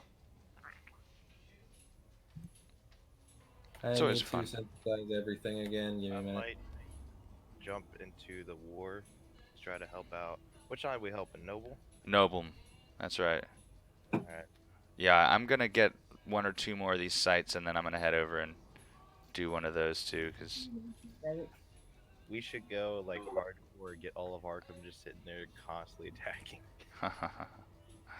well, we don't need to do overkill on it, but it doesn't hurt. I'm still trying to just take little bites out of my combat rank, and I'm 86 million credits of exploration data away from Exploration Elite 2, so I got to do one of those before too long. Nice. I'm nowhere near elite exploration. I barely have any exploration. Have y'all done the Road to Riches thing? I've done 1 Road to Riches chunk, but I'm gonna use it to get my last 86 million.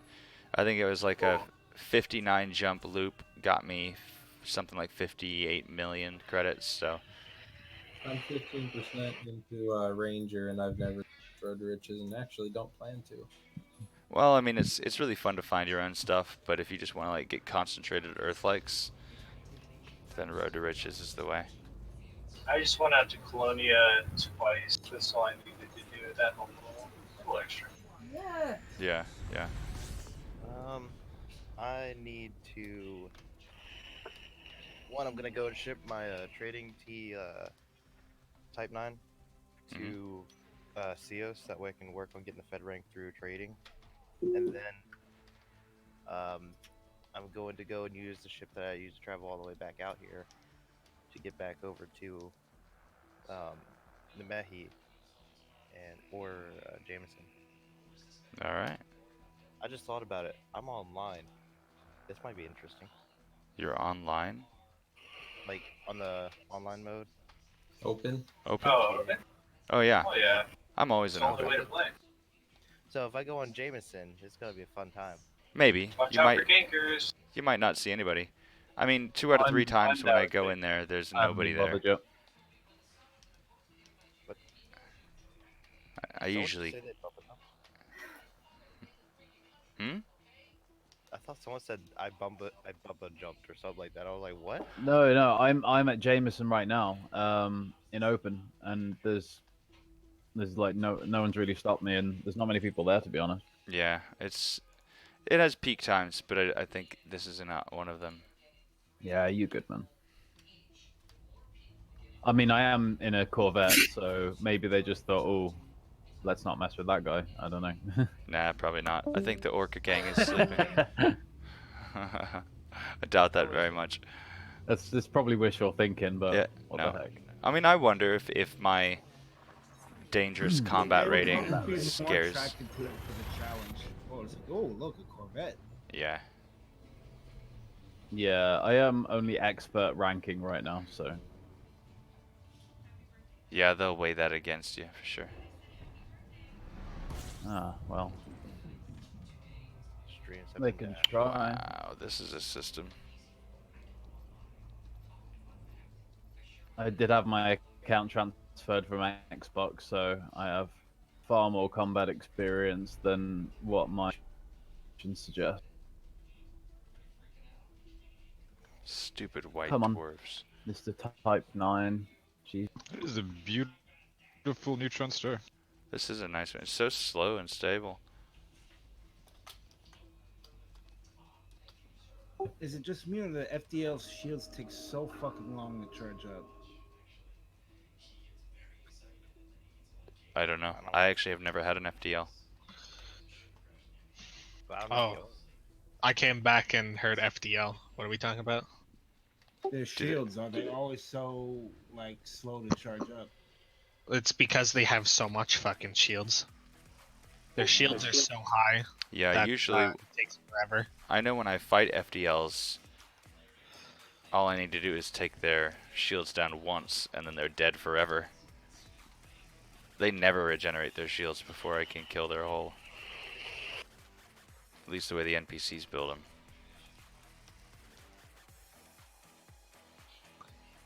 Alright, so I've never transferred this ship before. Let's see how this goes. Oh, it's fine. You just start the transfer and then wait. I have 2 Type 9 heavy stuff. You'll just transfer them both. It'll cost you money. Depending on how far they are. It'll take some time. About like 4 million. 4 to 5 million for one, and then so the more expensive one's probably the mining one I have. I'm guessing this is the cargo one. So I'm gonna transfer it and hope it works. Oh, it'll work.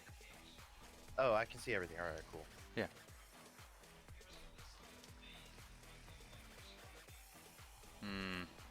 No HGEs here. Sounds good. I just wanted to get this transferring over here so that way when I come back I can just do a ton of trading and get my fed rank up. There you go. Wait. Detroit Became Human came to the PC? The fuck? Or Detroit Become Human? Oh, did it?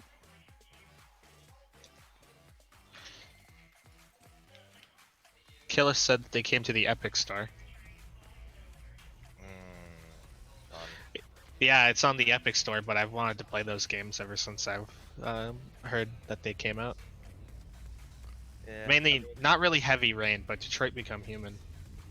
Well, I mean, if you want to play, I understand, but it's just I don't like how they went with the exclusives. Like some people are like, it's their business model, but I was like, look, there's a reason we don't like it. You know? I mean, it's better than those 2 games being locked to PS4 forever. At least we can play them on PC now. I mean, they're gonna eventually start branching out the more our markets build up on PC. Yeah. So I agree though. I'm not a fan of exclusive titles as a practice. Annoys me. Because I mean, there's usually one right now. Like Death Stranding is the only PlayStation game that I'd want to play. Now I hear it's coming to PC, which is wonderful. I won't have to try to get my hands on a PS4. So I guess, I mean, on one hand it works, right? It had me seriously considering getting a PS4 just to play that one title. But that's stupid. Like, I was also resentful about even having to consider that. I mean, the one thing is, I think if it's like a time thing, like if they put it to like 6 months or 3 months, sure, I can understand that. But when you put it to an entire year, a year is actually a pretty long time. Yeah. Granted, I understand people are like, oh, but that's not much time in business. Well, you're not talking about business, you're talking about a game. Yep. Right? Again, like, I get it when it comes to games that were originally going to be on PC, like normally, and then Epic bought them as an exclusive. But in the terms of these two games, Heavy Rain and Detroit Become Human, they were never going to come to the PC, and because of this deal with Epic, they're now, yeah, they're on a shitty platform such as the Epic Game Store, but at least they're on the PC. All right, I can understand that. I would much prefer to have them on the PC in the first place than not have them on it at all. Now, my question is it like a permanent exclusive, or are they? I I don't know. I don't know. It's That's just fine. something Killa said in games that aren't elite. So. I mean, I'm just curious because if it's a timed exclusive, all right, I could accept that. But if they sit there and they try pulling it's a straight exclusive, you know, you can't get any other way. That's where it annoys me the worst. Because like, there's so many other games that, you know, try their best to get out of that stuff ASAP, and just have to wait it out, you know. Yeah. Speaking of which, would you see that update from Frontier? That they don't have any plans on returning to Galnet or lore-based background activities? It sucks, but I understand why. I guess I agree. It does suck, but they want to focus on other content. That's going to be more actual, like results-based, right? Like Galnet is neat, lore is great, but they don't have that built in a way that actually results in meaningful gameplay.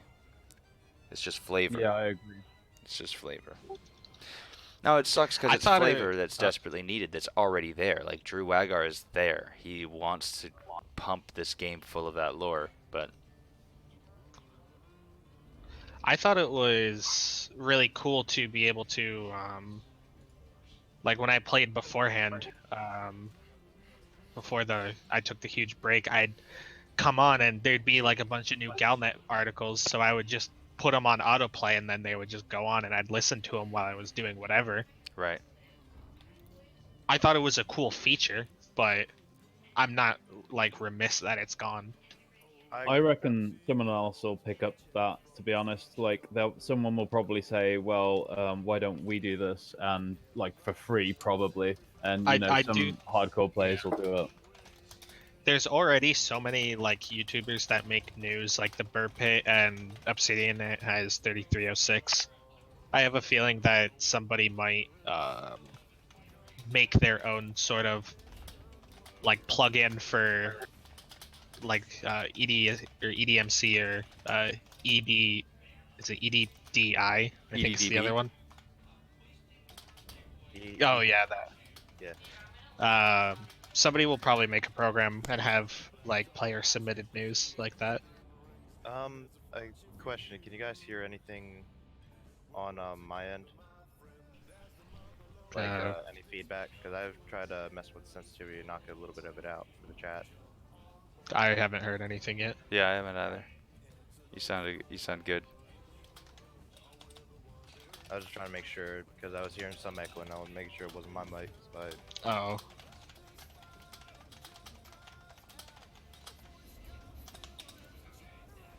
Oh no, I'm overshooting.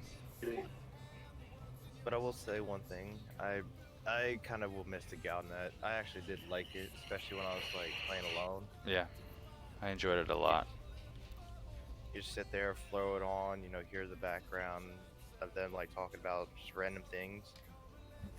You know, it's interesting. Yeah, it gave. I liked it when there was that weird Thargoid religion. That was pretty cool.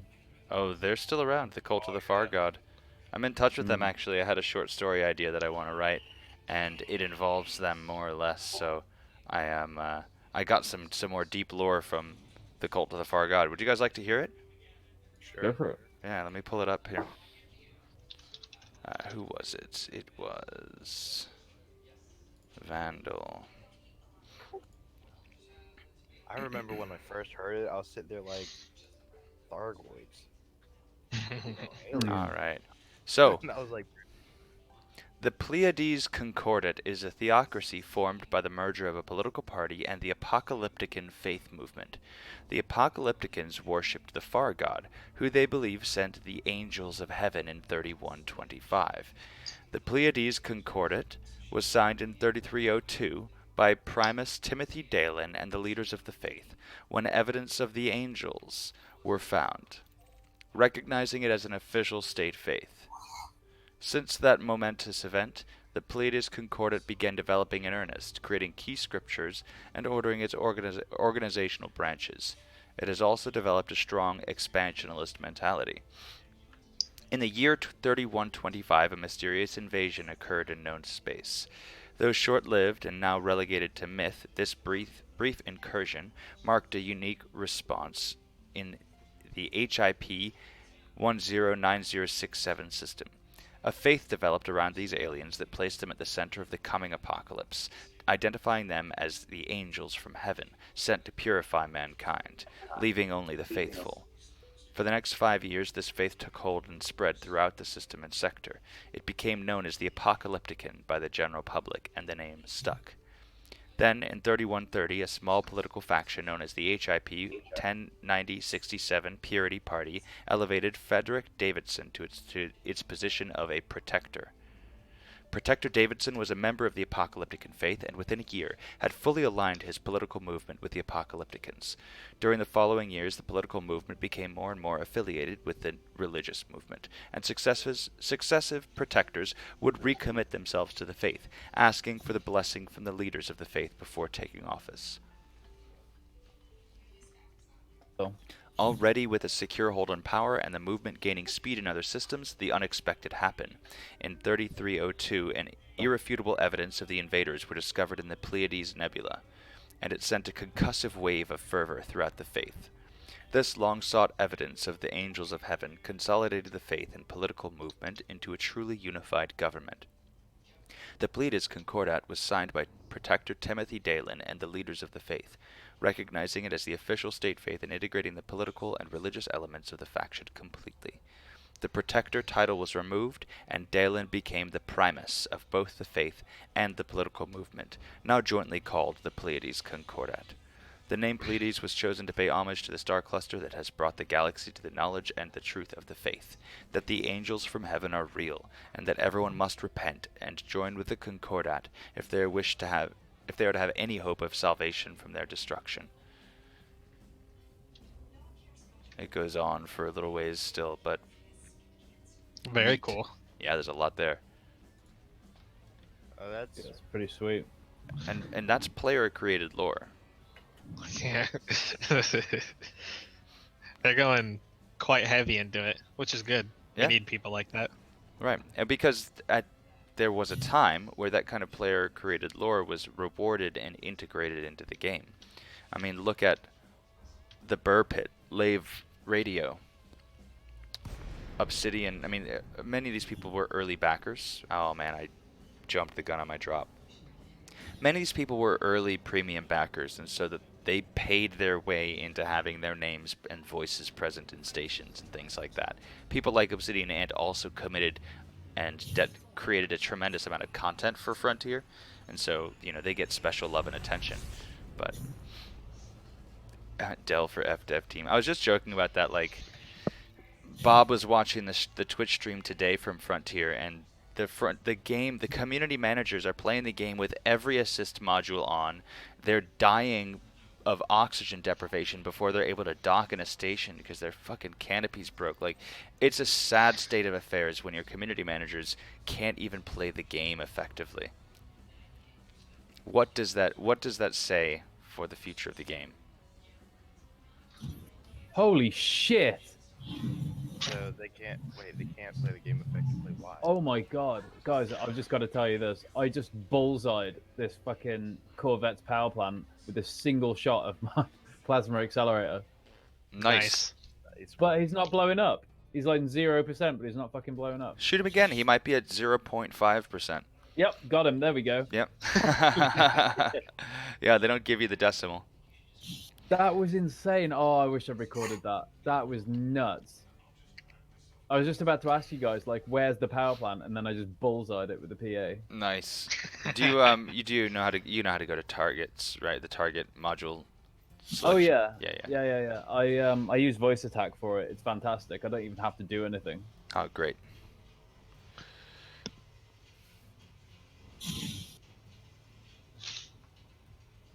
All right, let's get this material. And then we're about an hour 45. I'm going to take a little break, take the dog out.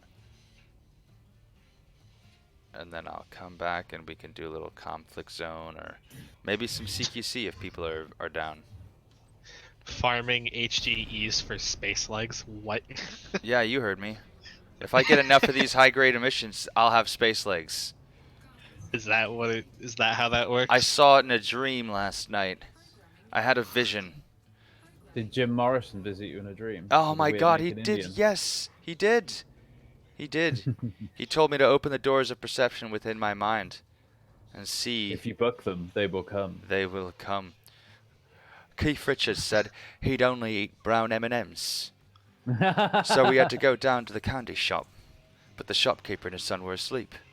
We had to break in. But instead of a guard dog, they had this big Bengal tiger. I had to kill it. The shopkeeper and his son were different. The can of beans. The shopkeeper and his son were a different story altogether. I had to beat them to death with their own shoes. That guy always reminds me of Michael Caine. Michael Caine, he talks like this. She was only 16 years old. I'm Some Michael people, Caine. Master Wayne, just want to well burn. That's some people, Master Wayne. I'm Michael Caine. And when he gets emotional, he gets very emotional indeed. Huh, I wish Pigora was still here. I just got intel that a turreted Type 9 or Type 10 is one of Andy's ganking builds, apparently. A turreted T9? Or T10? Yeah. Probably. T10 Defender? It's just because of how tanky they are. Yeah. They're, because they aren't maneuverable, they kind of need the turreted weapons. They're just there to have that constant DPS. Yeah, just a gun platform. So Yeah. what you're saying is I should buy a Type 10 Defender and just revolve through everything with turrets everywhere. Sounds like it. Yeah, apparently engineer it out and you'll be unkillable, and if people stick around long enough, they'll get shit sent to rebuy you. Yeah, you'll overpower him. You know, that'd be a good warship then. Oh my God. Here's a headline. Twitch streamer suspended after accidentally firing real gun at his monitor. Oh. A professional Call of Duty streamer who brandished a gun on stream and accidentally fired a round into his desk has been suspended from Twitch and dropped from his esports organization. Oh, Jesus. Last night, during a live stream from inside his home, Call of Duty trickshot specialist and former FaZe Clan member Carl Reimer pulled out a pistol. Quote, "Bitch say I ain't got money," he jokingly said while holding it. An open can of Coors Light beer was visible on his desk during the clip.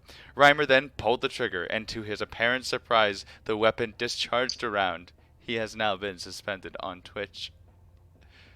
The round did not harm anyone, but it did perforate a nearby canister of G Fuel.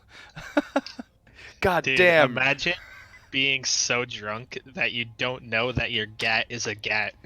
He says, quote, "God damn," Reimer said immediately afterwards. "What the fuck? I swear to God I emptied the mag." Nah, he just emptied it. Oh, God. Today, Twitch suspended Reimer's channel, and the esports organization he was part of, Soar Gaming, dropped him. Well, yeah, negligent discharge is a very serious fucking problem, dude. Maintain that. It's trigger discipline. I don't care. I don't care if you're sure you emptied the mag and cleared it. Oh, he probably emptied the mag, but he's probably dumb shit and kept one chambered too. Didn't empty that. But even so, trigger discipline, you fucking idiot.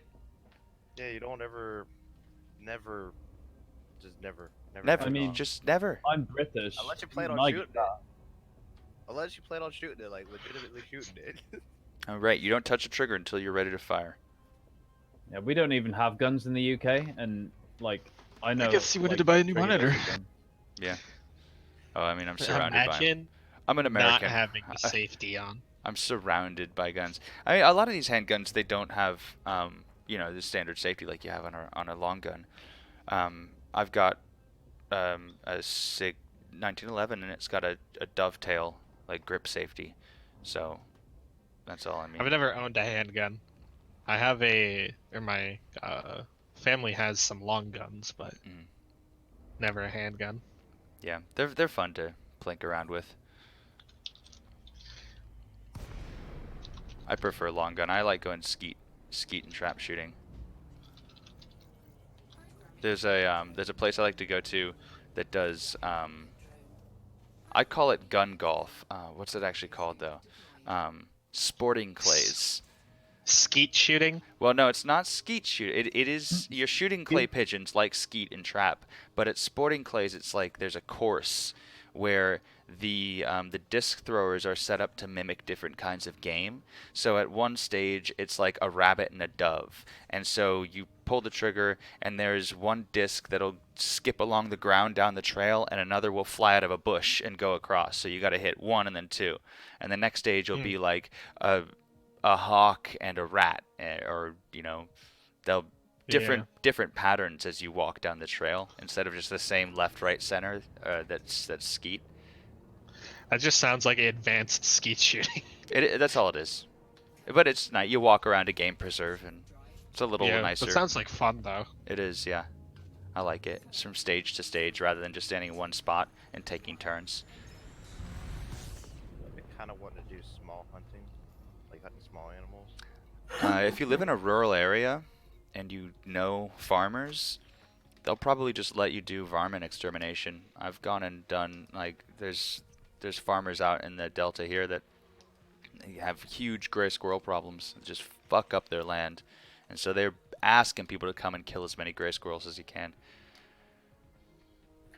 Hey, I wouldn't mind going and trying, but I live in currently just on the edge of Baltimore. Okay. Yeah. There's farmlands around here. Don't get me wrong. Trust me. There's, a city's not going to be anything if they don't have farmlands at least somewhere near them. Right. But I had to probably go and get like an airsoft gun or something. Well, not airsoft, BB gun, and get the the destroyer rounds. Yeah. The little ones with the tips on them in the circle or something. Oh yeah, the ones that mushroom out. Those, you gotta be careful though. You gotta, when you're hunting varmints, you're exterminating, but I mean these are living creatures, and so I usually use something that I'm sure is gonna kill them instantly. Like gray squirrels, a 22 caliber round will kill it, but if you wing it, it's gonna suffer. So you gotta make sure you're shooting straight. Use something like 223 or even higher. Like, I don't care if I disintegrate that gray squirrel. If it dies instantly, that's good. Yeah, for me, I'm pretty accurate from the times I've tested, but I'd have to be on point. Yeah. Now coyote Cause hunting a squirrel to implode. is fun. No, they explode. The hydrostatic shock causes all of their arteries and veins to just you just go poof. Hydrostatic shock's a bitch. But I mean, hey, one thing is I want to do it just because I've never really went hunting. I don't want to sit there and shoot like a large animal and have it escape and then be injured. So Yeah, that sucks, dude. Hang on one second. that's why I want to start small.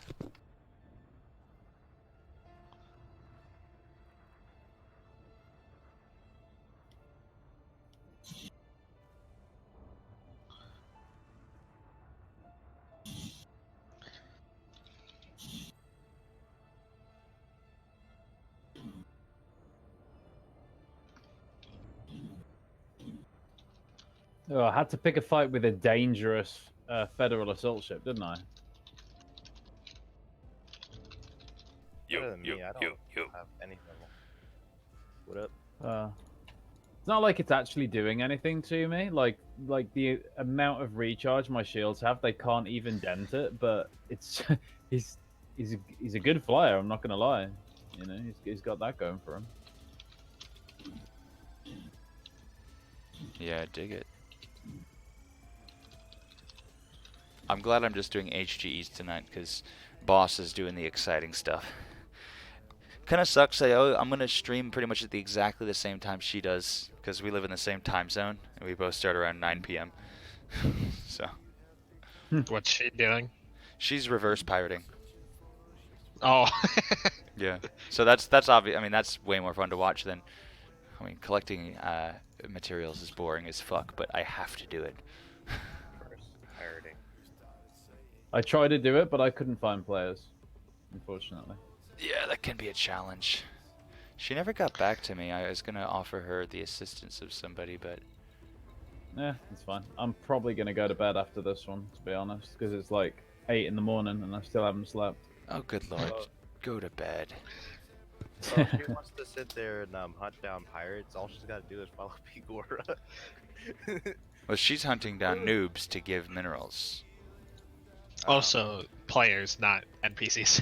Yeah. Wow. That is that'd be the weirdest thing. Could you imagine you think you're about to get into a fight and it's like, no, I'm just here to give you minerals. Yeah, have these minerals. Yeah, straight up. Cool as fuck. Alright, I'm going to be back in just a couple minutes. I'm going to take the dog out and take a little break, and I'll be right back. Got it, brother. I'm going to leave you guys on, so keep the chat warm for me if anybody comes in. I think it's just us in there right now, though. Alrighty.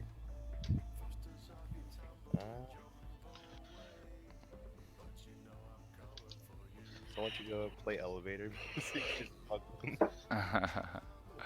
I'm just going to leave this on. Alright, I'll be right back. Catch you in a bit. Alright. I just forgot, I got a voucher I had to turn in. I turn it in to Jameson.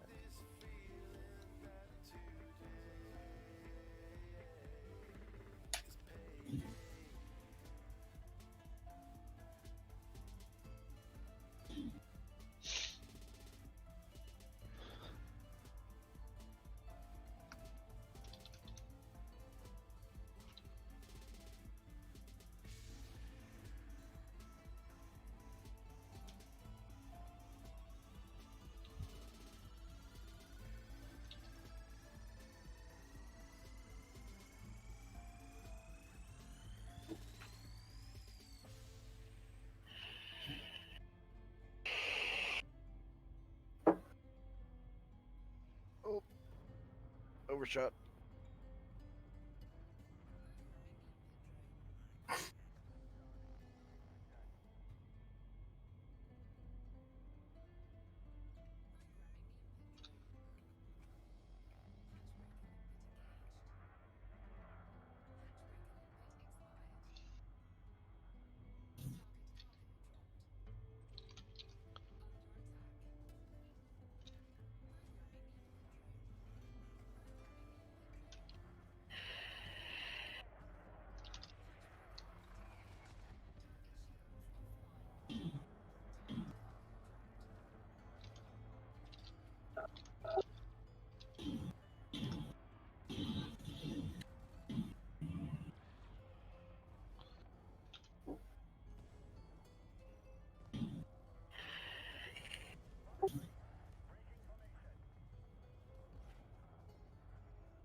You guys want to know something funny?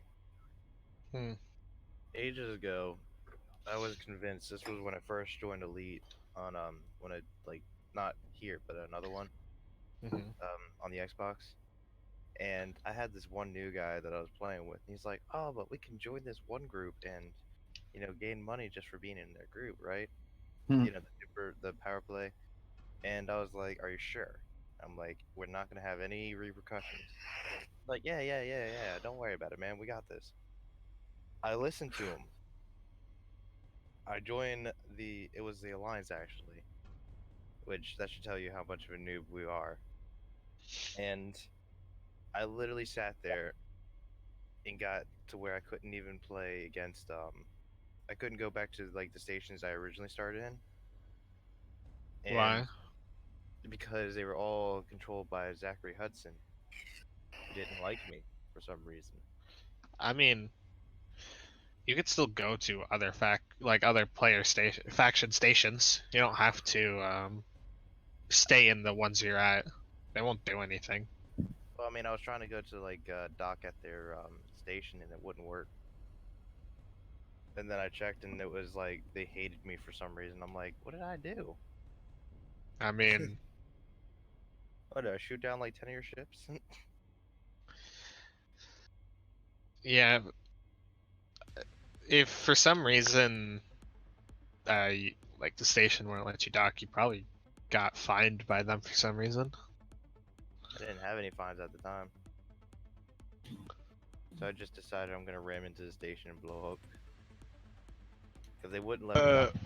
Well, I mean, I think you did kill 10 of their ships then, because as far as I know, which has never happened to me, but yeah, if you kill enough of power play's ships, that they'll go hostile against you.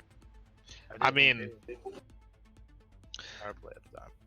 if you are aligned to somebody else, it'll always it'll say above your little heat map, above your fuel, it'll say that you're hostile.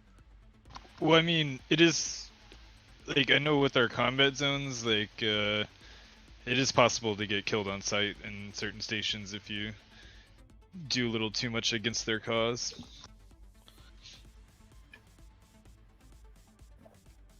At least Yeah, that's what I think Blood Baron says, because like when we were doing some combat zones at a certain place, he was like, yeah, well, we can't really go to these systems anymore because they hate us and they'll shoot us if we even try.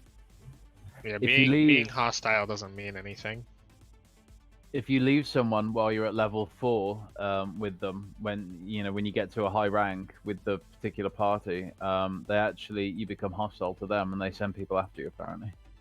Well, again, being hostile doesn't mean anything with to a power.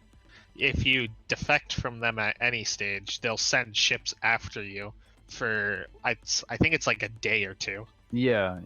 Speaking of And which, then I'm they actually stop. in a hostile system now. Yeah, it doesn't mean anything. Wait a minute, why is Name hostile? I guess when I Are say you go aligned hostile, I to- mean like they will act no. hostile. Like I dock at hostile stations all Yeah. the time, but Nemai I is haven't seen it for controlled myself. by But that's what one of our friends said, is that because of all the killing of certain factions we did, that some stations won't let us stock. I think that's minor factions. But yeah, Nemahai is controlled by or exploited by Zachary Hudson, so if you're not aligned to him, it'll say that it's hostile. Yeah, that would make sense. I don't remember exactly who we were doing. It was like freelance work.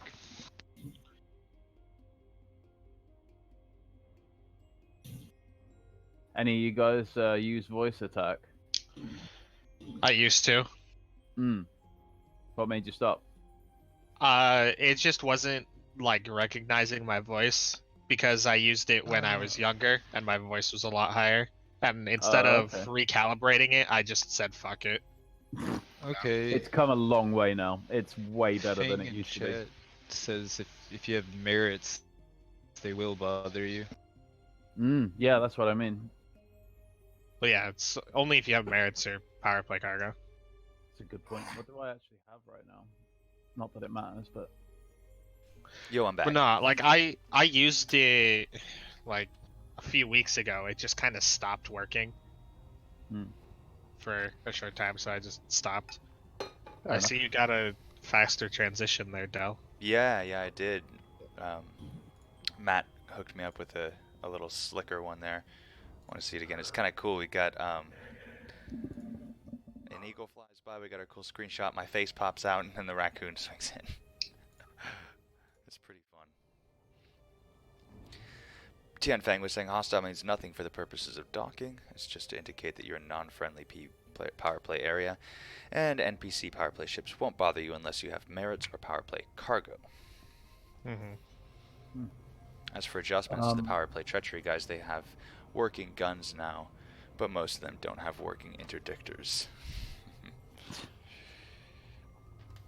I just got 2 million for was it the what was the faction we were fighting for in the combat Noblemen. zones? Yeah, noblemen. Nobleman. Yeah, Yes. Yeah, got cash. 2 million for them. Wonderful. Yeah, cash those bonds. They'll win the day. Tianfeng, how are Sweet. you? How's Code's BGS goals going? I know I put up that bulletin for you guys. Code is paying low temperature diamonds for influence points in their BGS regions right now.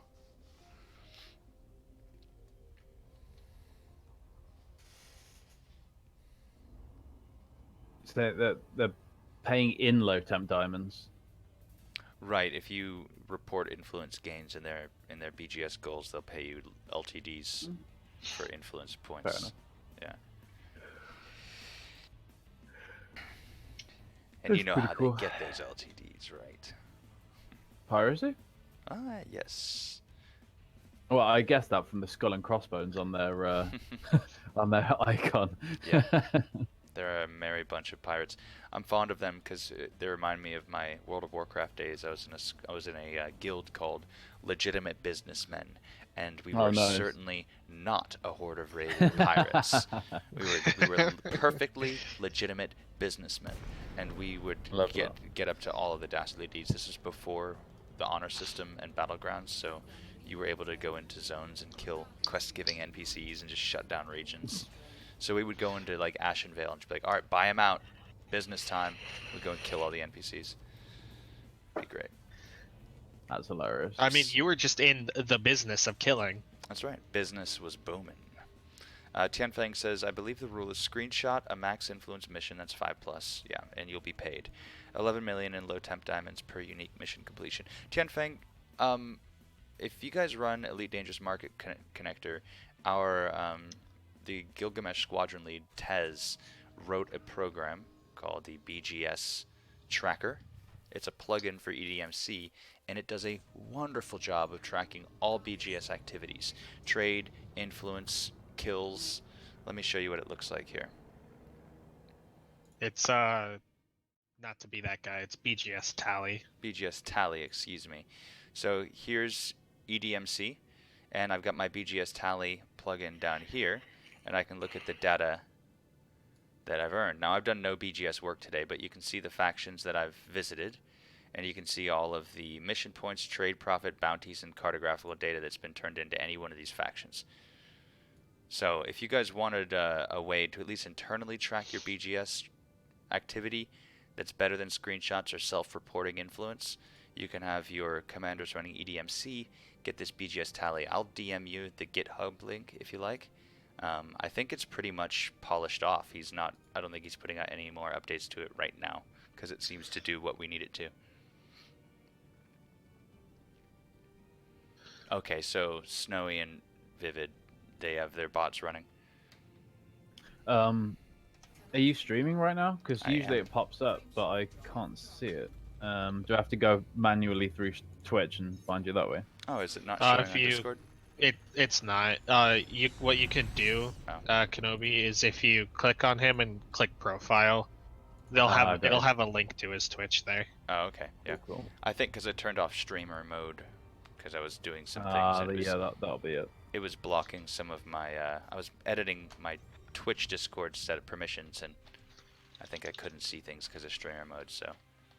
Oh no, it does say your streamer mode's enabled. Weirdly enough. Okay, so how do I? So I'm just Del Maximum on Twitch. Yeah. If you want to find me there. Yeah, the Twitch thing's been actually pretty successful. I'm very humbled and pleased with how well it's gone. I picked up Nice. affiliate very quickly, and yeah, it's been awesome so far. Cool. Tianfeng says, according to them, we're down 0.5 last tick, but we'll see what happens next tick. Are you guys focusing on just one system, or are you kind of spread out, trying to do work in multiple systems? Sorry, were you talking to me then? Oh no, Tianfeng. I'd say spread out. I don't know what, I have no concept of Code's BGS like disposition. I haven't done any looking into it.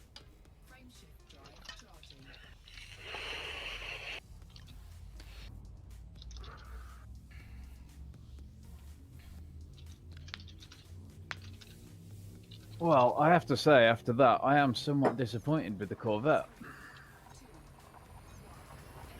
That's funny because 30 minutes ago we were getting the exact opposite opinion from somebody else. Yeah, I like how it flies.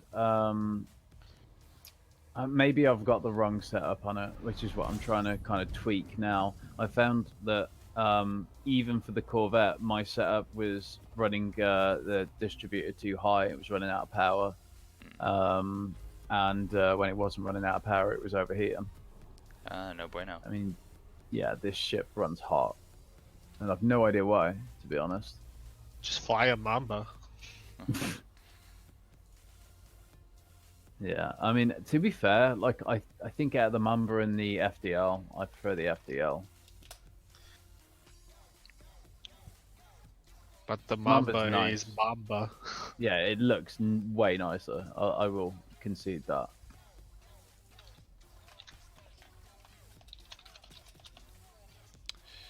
Red Quat swap is that out. the I don't know what primary. you're talking about. FTL's a looker, especially if you get the kit. Okay, Maybe I'll that try requires you different to game. spend IRL money on a virtual game. And like the Mamba looks good without chip kits, so Population. at least in my opinion. 2 billion I in don't Red think Quat. FTL looks good either way. So, Tianfeng, if you want to funnel this info, I don't know if one of the recent discoveries that our BGS people made, you might want to share this with your BGS people. When a faction has no pending state, I know this BGS is your favorite, Tianfeng. When a faction has no pending state, influence reward points are reduced by 43%. There may be some other black box factors that can vary that number, but that's what we found. 43% reduction in influence gain when there's no state. When there is a positive state like boom or investment, those influence rewards are increased by 8% above the datum. So there's a pretty major difference between the rewards you're getting in a no state situation as you currently are in Red Quat.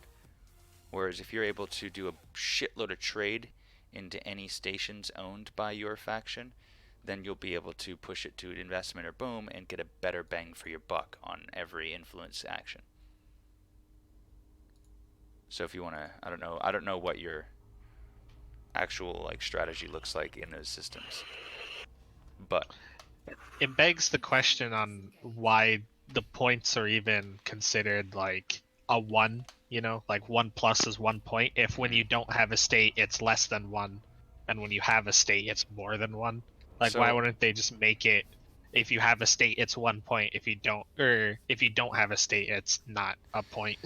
Well, I think that because it's got to be such a complex system, they want it to reflect a certain degree of complexity and chaos that would be present in a system. Like, there's a lot of complaints about the BGS and that it's a black box, but I kind of like that. Like, if you were trying to move it just seems like a lot of system, there's a lot of variables.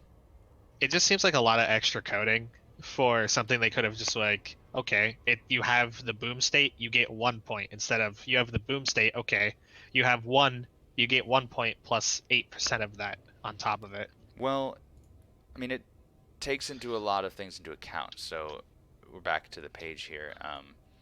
Where's my approach? I want to see them. There we go.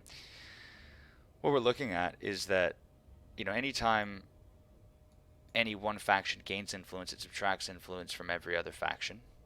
Primarily if the top gains, it takes them from the bottom. There's this complex interplay between all the other factions with who takes what from whom.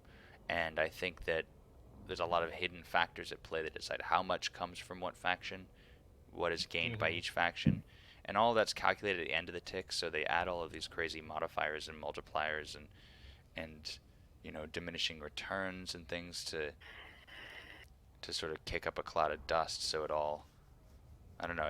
I kind of like it how it's this. You don't really know how it's going to behave because it's supposed to represent people and like what their loyalties and what they support and whatnot.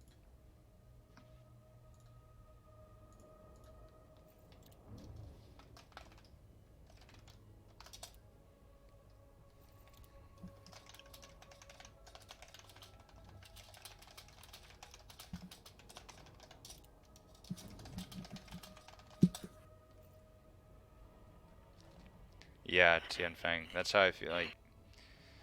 I like that feeling. Once we get this goal, then we can do some other shit. It's just my understanding that been wrecking our faction to a degree or some such.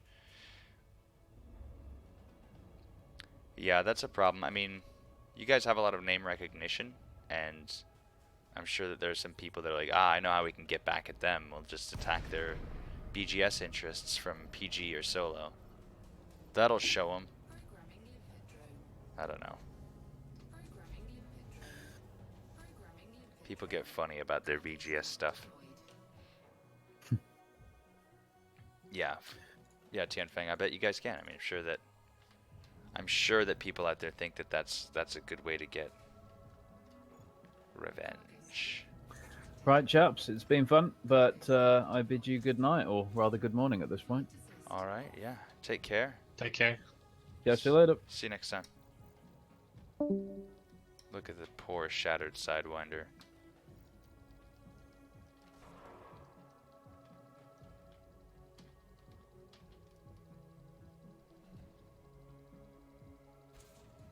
Again, I want to give props to Tokoso for making this music. Where's this? Oh. The command didn't work. What happens? It worked earlier. Do you need a like capitalized T or something? No. There's the command. Do any of these work? I got a YouTube channel. Does that work? Yeah, that worked. Tokoso. Okay. Oh, there it goes. Whatever. Good old Nightbot. Yep. Reliable. Stable. These And- are all words not used in relation to Nightbot. Let's see, that works? No. Alright, so I made a Discord, and it's ready for guests now. Ooh.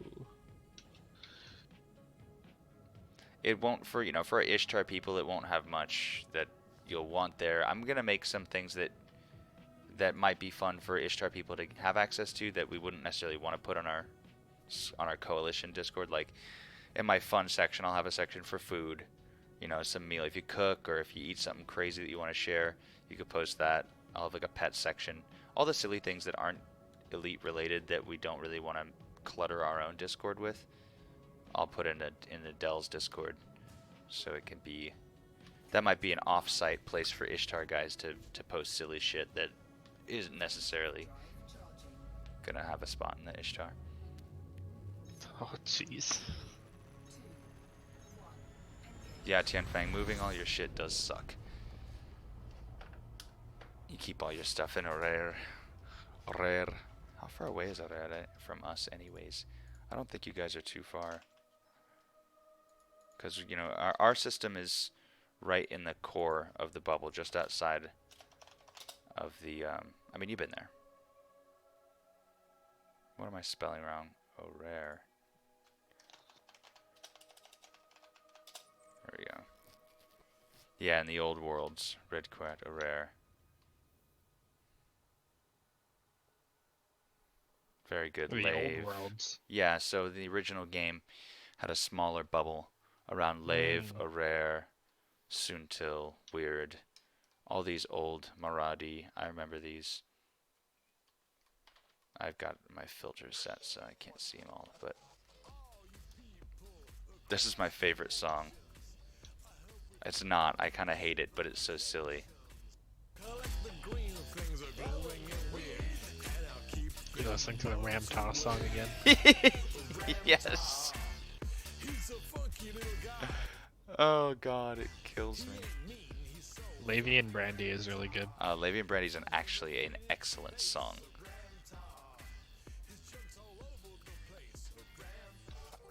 I don't know how to view the actual playlist on this thing now. Show list. There we go. I'll play Levy and Brandy. I'll take that as a request. Gotta find it. Oh, it's Ships in a Bottle? No, it should be No. called Levy Oh yeah, and there it Brandy. is. There it is.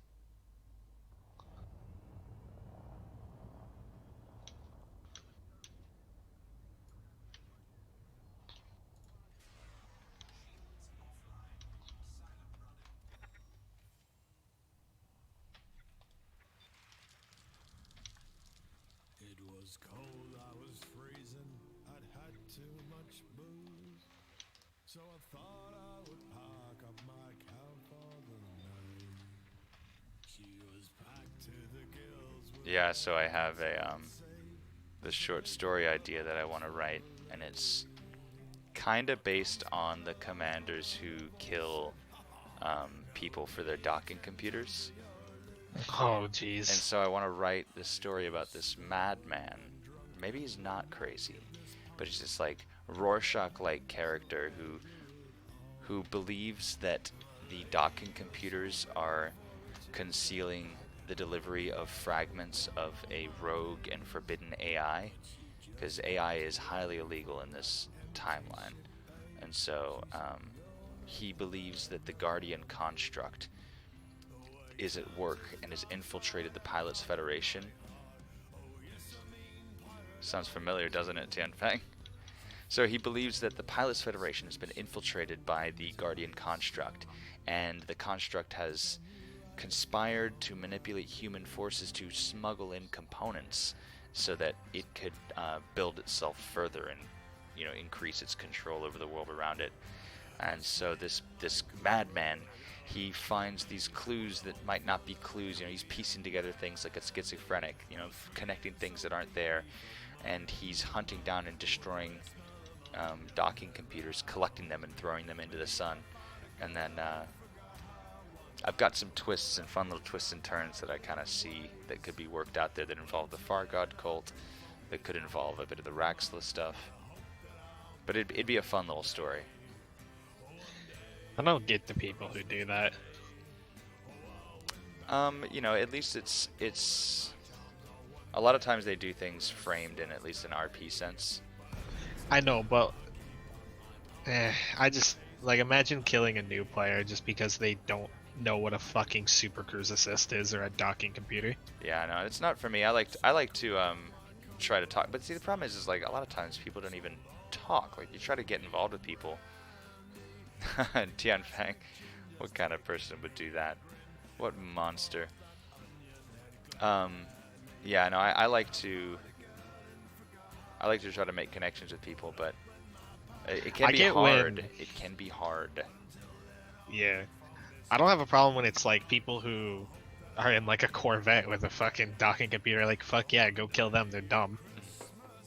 Like, or at least in the RP setting you can do that.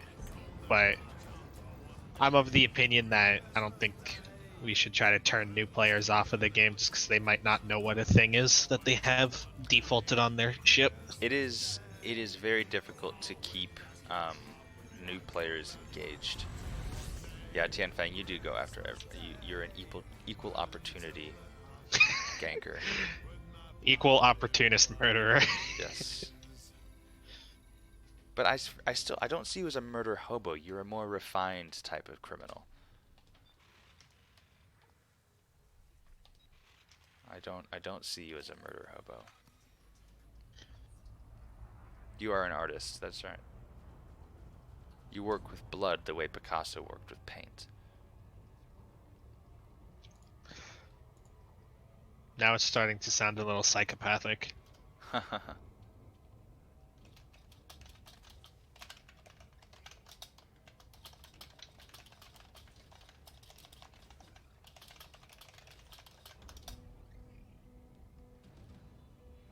Oh, with your frag cannon, but close enough, yeah. Man, if I gotta keep farming this shit here, Tianfeng, so I can get in there and play at a new level. We're looking better on some of these things. I still don't have any pharmaceutical eyes. I'm overshooting because I'm inspecting my shit. Propulsion elements, I mean, we're getting there. I need to do this for a little while.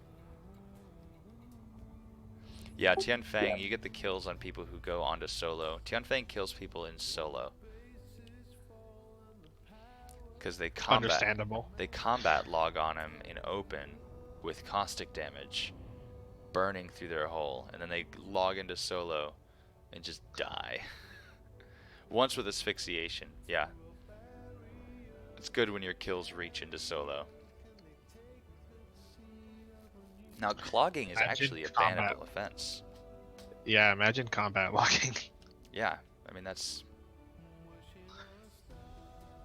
yeah. Why play?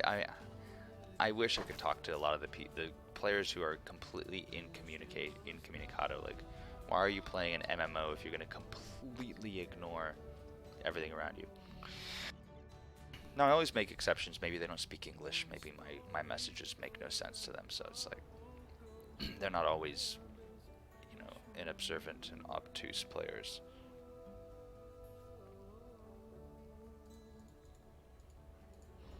Alright, this is going to be my last HGE before I head to bed.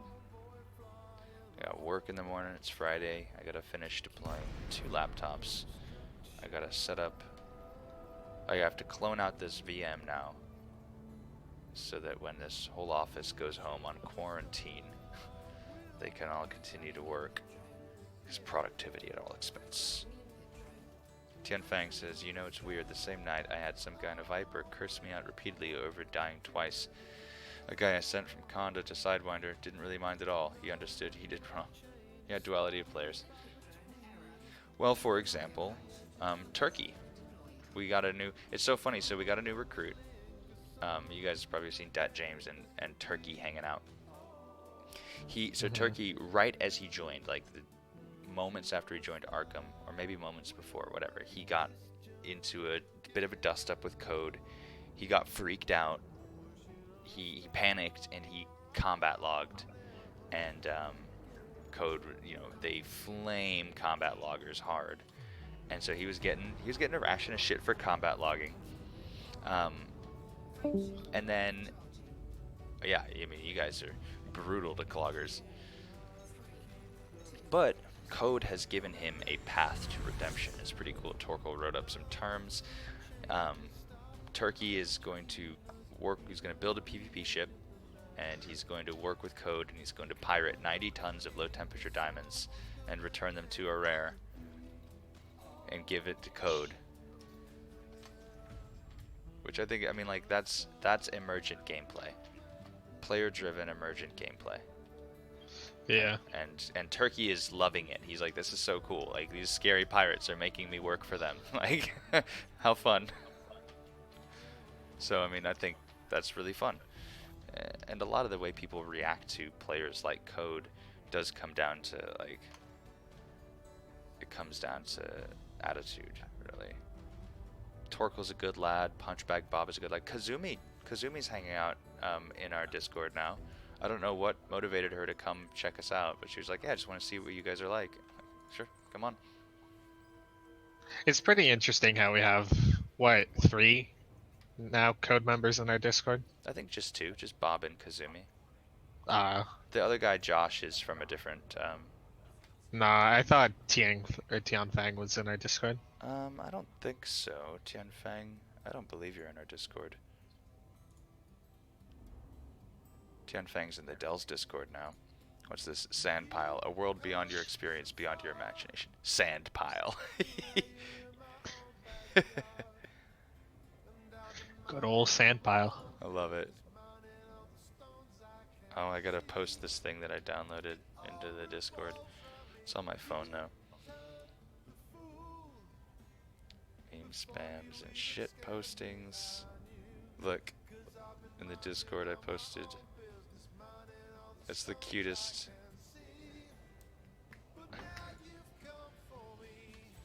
Yeah, I think the Diversion Discord will be fun.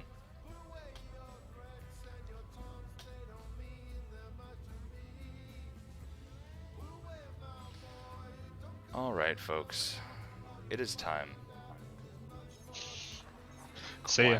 Quiet end for the night. It was a lovely evening as always. Too bad I was doing boring shit. But this is in preparation for more exciting shit in the future. Do you have an ETA on when Discord stuff is gonna happen? Oh yeah, probably over the next week. I mean, we got the room set up. We just need to plug in the roles, and then we'll be able to empower a new batch of commanders for both squadrons to do things like post BGS things, organize events. What I want to do is select a few captains, both regionally and based on like skill and interest. So, Do you know if there will be a racing chat? I don't know if we'll make a. One thing I'm concerned about is overcomplicating our Discord. We already have so many goddamn rooms and channels. Oh, I think it's fine, but I mean, I'm okay with it too, but other people complain, so I'm not sure. I but guess. I think that we could make a. I I'd like guess to maybe have just it. an overall event, like kind of how we have now is good, I guess. Yeah, I'd like to do the. Having a racing chat wouldn't be bad. I think a lot of it would just be ship build stuff, but we'll need to post like the race, the track images and things like that. So. Yeah, I mean, and again, you could do that just in events, but I feel like depending on how things, I guess, go in the forward, it could end up getting lost or cluttered if there's several events going on at the same time. Yeah. Or relatively close together. The fifth material. Druce Fair de Willis in the fifth material. That's gold, Tianfeng. Alright guys, I'm back. So cool over the next week, you're saying? Yeah. Tez has a lot on his plate, but I'm gonna leave it up to him to make the final move to switch everybody into place, and then we'll have the role enabled, and we can start doing that. So. Nice. Yep. Wait, so what are we doing? Oh, we're just doing a couple things to the server to enable us to kind of have a bit more freedom. Alright. More delegation, more empowered players. Because one thing I like about Ishtar is that people take ownership of it. This isn't my place. This isn't Tez's place. Like, this is something that's for all of us. So I want to give the people who are, you know, actively a part of it more power to have it be how they want it to be. Sounds like it's gonna be fun. Yeah. We're gonna seize the means of production. All right, guys. Well, have a lovely night. Under one person. What's that? I said that's only when it's under one person. You're talking about expanding it. Well, we're just gonna do like a new rank of regional leaders and stuff for event planning and things, so it should be pretty good. All right. Good night, everybody. I'm ending the stream and I'm hopping out of Discord. I'll see you guys all. Actually, tomorrow night I'm going to a thing, but I'll probably be on later tomorrow night. So. All right. See ya. Cheers. Oh, we said it at the same time, Tianfeng. Good night. And